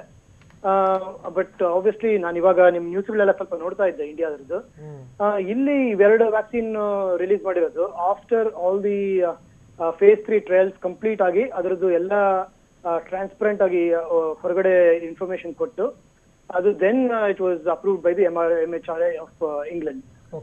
ಅದನ್ನ I think that is where lot of people in India are questioning why the Indian company is not releasing the data ಅಂತ ಕೇಳ್ತಿದ್ದಾರೆ ಅಂತ ಅನ್ಸುತ್ತೆ ನನಗೆ. ಬಟ್ ಇಲ್ಲಿ ಪ್ರಕಾರ ನಮ್ಗೆ got all the phase 3 trial information and that was then reviewed by MHRA, the regulatory body in England, and then it was approved after that. ಆತರ ಆಗಿದೆ ಇಲ್ಲಿ. ನಾನೇ ಸ್ವತಃ ಈಗ ಫೈಸರ್ ವ್ಯಾಕ್ಸಿನ್ ಒಂದು ಫಸ್ಟ್ ಡೋಸ್ ಆಗಿದೆ ನಮಗೆ. Okay, waiting for my sir first dose ತಗೊಂಡ ಸಂದರ್ಭದಲ್ಲಿ ಏನಾದರೂ ಅದರ ಪರಿಣಾಮಗಳು ಕಾಣಿಸ್ತಾ ನಿಮಗೆ? ಮೈಲ್ಡ್, ಈಗ ಅದು ಸ್ವಲ್ಪ ಡೀಪ್ ಇಂಟರ್ಮಸ್ಕ್ಯುಲರ್ ಇಂಜೆಕ್ಷನ್ ಇರುತ್ತದೆ, ಅದರಲ್ಲಿ ಮೈಲ್ಡ್ ಮಸಲ್ ಏಕ್ ಇರುತ್ತೆ ಲೈಟ್ ಆಗಿ. ಅದ್ರ ಜೊತೆ I had a little bit of fatigue for a day, but apart from that I was fine. Okay. Within a day or two I started getting back to my exercises, work and gym and everything. It was not a problem at all. Okay. Sir, thank you very much Dr. Ji ನಮ್ಮ ಜೊತೆ ಮಾತಾಡೋದಕ್ಕೆ. Thank you. Yes madam, ಏನಂತೀರಿ ಕೊನೆಯದಾಗಿ ಏನು ಹೇಳ್ತೀನಿ ಅಂದರೆ Bharat biotech ಅವ್ರದ್ದು what ever vaccine ಇದೆಯೋ ಆ ವ್ಯಾಕ್ಸಿನು ಎಲ್ಲ ಸ್ಟೆಪ್ಸ್ನು ಕ್ಲಿಯರ್ ಮಾಡಿದೆ. ದಯವಿಟ್ಟು ಜನಗಳು ಯಾವುದು ಭಯನ ಮನಸ್ಸಲ್ಲಿ ಇಟ್ಕೊಳ್ದೆ ಈ ವ್ಯಾಕ್ಸಿನು ಫ್ಯೂಚರಲ್ಲಿ ಮಾರ್ಕೆಟ್ಗೆ ಯಾಕೆ ಬರುತ್ತೋ ಅದನ್ನು ತಗೊಳ್ಳಿ. ಇದನ್ನು ಯಾವುದು ಪೊಲಿಟಿಸೈಸ್ ಮಾಡಬೇಡಿ. ವೈರಸ್ಗೆ ಯಾವುದು ಡಿಫ್ರೆನ್ಸಿಯೇಷನ್ ಇಲ್ಲ, ನಾನು ಈ ಪಕ್ಷದವ್ರಿಗೆ ಅಟ್ಯಾಕ್ ಮಾಡ್ತೀನಿ, ಈ ಪಕ್ಷದವ್ರಿಗೆ ಅಟ್ಯಾಕ್ ಮಾಡಲ್ಲ ಅಂತ. ವ್ಯಾಕ್ಸಿನ್ಗೆ ಯಾಕೆ ಪೊಲಿಟಿಸೈಸ್ ಮಾಡ್ತೀರಾ, ಈ ಪಕ್ಷದ ವ್ಯಾಕ್ಸಿನು ಆ ಪಕ್ಷದ ವ್ಯಾಕ್ಸಿನು ಅಂತ. ಇದೆಲ್ಲ ಬಿಟ್ಬಿಟ್ಟು ನಮ್ಮದೇ ಆದ ಈ ವ್ಯಾಕ್ಸಿನು ಒನ್ ಆ್ಯಂಡ್ ಓನ್ಲಿ ಇವಾಗ ಸೀರಮ್ ಅವ್ರದ್ದು ಕೂಡ ನಾವು ಡೆವಲಪ್ ಮಾಡಿದ R&D ಮಾಡಿದಂಥದ್ದಲ್ಲ, ಅದು ಆಸ್ಟ್ರಾಜೆನಿಕಾ ಆಕ್ಸ್ಫರ್ಡ್ ಅವ್ರು ಮಾಡಿದಂಥದ್ದು. ಇದು ಇಲ್ಲೇ ಡೆವಲಪ್ ಆಗಿರೋಂಥದ್ದು. ಈ ವ್ಯಾಕ್ಸಿನ್ಗೆ 100 ಕೋಟಿ ಹೋಗಿದೆ, 100 ಜನ ಇನ್ವಾಲ್ವ್ ಆಗಿದ್ದಾರೆ, ಇದಕ್ಕೆ ತುಂಬ ಎಫರ್ಟ್ ಹೋಗಿದೆ. ಈ ವೈದ್ಯಕೀಯ ಲೋಕಕ್ಕೆ ದಯವಿಟ್ಟು ಮರ್ಯಾದೆ ಕೊಡಿ ಅಂತ ಹೇಳೋಕ್ಕೆ ಇಷ್ಟಪಡ್ತೀನಿ. Thank you. Yes madam, thank you very much. ನಾನು ಕೊನೆಯದಾಗಿ ಹೇಳುವಂಥ ಮಾತು ಇಷ್ಟನೇ, ನಮ್ಮ ಮೇಲೆ ನಮಗೆ ನಂಬಿಕೆ ಇರಲಿ ಫಸ್ಟ್. ಜೊತೆಗೆ ಏನಂದ್ರೆ ನಾವೇನು ಪ್ರೊಡ್ಯೂಸ್ ಮಾಡ್ತೀವಲ್ಲ, ನಾವೇನು ಸಂಶೋಧನೆ ಮಾಡ್ತೀವಲ್ಲ ಅದ್ರ ಬಗ್ಗೆ ನಂಬಿಕೆ ಇರಲಿ. ನೋಡಿ, ಆರಂಭದಿಂದ ದನದ ಕೊಬ್ಬಿದೆಯಂತೆ, ಹಂದಿ ಕೊಬ್ಬಿದೆಯಂತೆ, ಇದಕ್ಕೆ ಸಂಬಂಧಪಟ್ಟಂಗೆ ತಜ್ಞರೆಲ್ಲ ಹೇಳಿಬಿಟ್ರು, ಇದರಲ್ಲಿ ಪಂಡಿತರೆಲ್ಲ ಹೇಳಿಬಿಟ್ರು, ಜೊತೆಗೆ ಧರ್ಮಗುರುಗಳು ಹೇಳಿಬಿಟ್ರು, ನಮ್ದು ಯಾವುದೇ ಅಬ್ಜೆಕ್ಷನ್ ಇಲ್ಲ ಅಂತ. ಯಾಕಂದರೆ ಜೀವ ಉಳಿದ್ರೆ ಜೀವನ. ಇವತ್ತು ಜೀವ ಉಳಿಸ್ಕೊಳ್ಳೋಣ, ನಾಳೆ ಬೇಕಾದ ಮಾಡೋಣ ನಾವು ಅನ್ನುವಂಥದ್ದು. ಜೊತೆಗೆ ಏನಂದರೆ ನಾನು ಹೇಳಿದೆ ಆರಂಭದಲ್ಲಿ ನಮ್ಮ ಮೇಲೆ ನಮ್ಮ ನಂಬಿಕೆ ಇರಬೇಕು ಅಂತ. ನಾವು ಪ್ರೊಡ್ಯೂಸ್ ಮಾಡುವಂಥ ವಸ್ತುಗಳ ಬಗ್ಗೆ ನಮ್ಮ ನಂಬಿಕೆ ಇಡಿ. ಕೊನೆಯದಾಗಿ ನಾನು ಒಂದು ಮಾತನ್ನು ಹೇಳ್ತೀನಿ, ಯಾರು ಏನಾದರೂ ಕೂಡ ತಲೆ ಕೆಡಿಸ್ಕೋಬೇಡಿ. ನಮ್ಮವರು ಸುಮ್ಮನೆ ತಳಾಬುಡ ಇಲ್ದನೇ, ಆಧಾರ ಇಲ್ದನೇ ಖಂಡಿತವಾಗಲೂ ನಾವು ಇದನ್ನ ಯಾವುದೂ ಕೂಡ ಮಾಡಲ್ಲ ಅಂತ. ನಾನು ಕೊನೆಯದಾಗಿ ಒಂದು ಮಾತು ಹೇಳೋಕ್ಕೆ ಇಷ್ಟಪಡ್ತೀನಿ. ಏನು ಅಂತಂದರೆ, ನಾನೊಬ್ಬ ಅನ್ಯೂರಿಸಮ್ ಪೇಷಂಟ್, ನನಗೂ ಕೂಡ ಮೇಜರ್ ಆಪ್ರೇಷನ್ ಆಗಿದೆ. ಬಹುಶಃ ಏನು ಅಂತಂದರೆ ವ್ಯಾಕ್ಸಿನ್ ಬಿಡುಗಡೆ ಆಯಿತು ಅಂತಂದರೆ ನಮ್ಮ ದೇಶದ್ದು ನಾನು ತಗೊಳ್ಳೋಕ್ಕೆ ತಯಾರಿದ್ದೀನಿ. ಯಾಕಂದರೆ ನನಗೆ ನನ್ನ ದೇಶದ ಮೇಲೆ ನಂಬಿಕೆ ಇದೆ, ನನ್ನ ದೇಶದ ಜನರ ಮೇಲೆ ನಂಬಿಕೆ ಇದೆ, ದೇಶದ ವಿಜ್ಞಾನಿಗಳ ಮೇಲೆ ನಂಬಿಕೆ ಇದೆ. ನಮ್ಮ ವ್ಯಾಕ್ಸಿನ್ ಬಿಡುಗಡೆ ಆಯಿತು ಅಂತ ನಾನು ತಗೊಳ್ಳೋಕ್ಕೆ ತಯಾರಿದ್ದೀನಿ. ಬಹುಶಃ ಏನು ಅಂತಂದರೆ ಈ ಕಾನ್ಫಿಡೆನ್ಸ್ ನಿಮ್ಮೆಲ್ಲರಿಗೂ ಬರಲಿ ಅನ್ನುವಂಥ ಕಾರಣಕ್ಕೋಸ್ಕರ ಈ ಮಾತನ್ನು ಹೇಳ್ತಾ ಇದ್ದೀನಿ.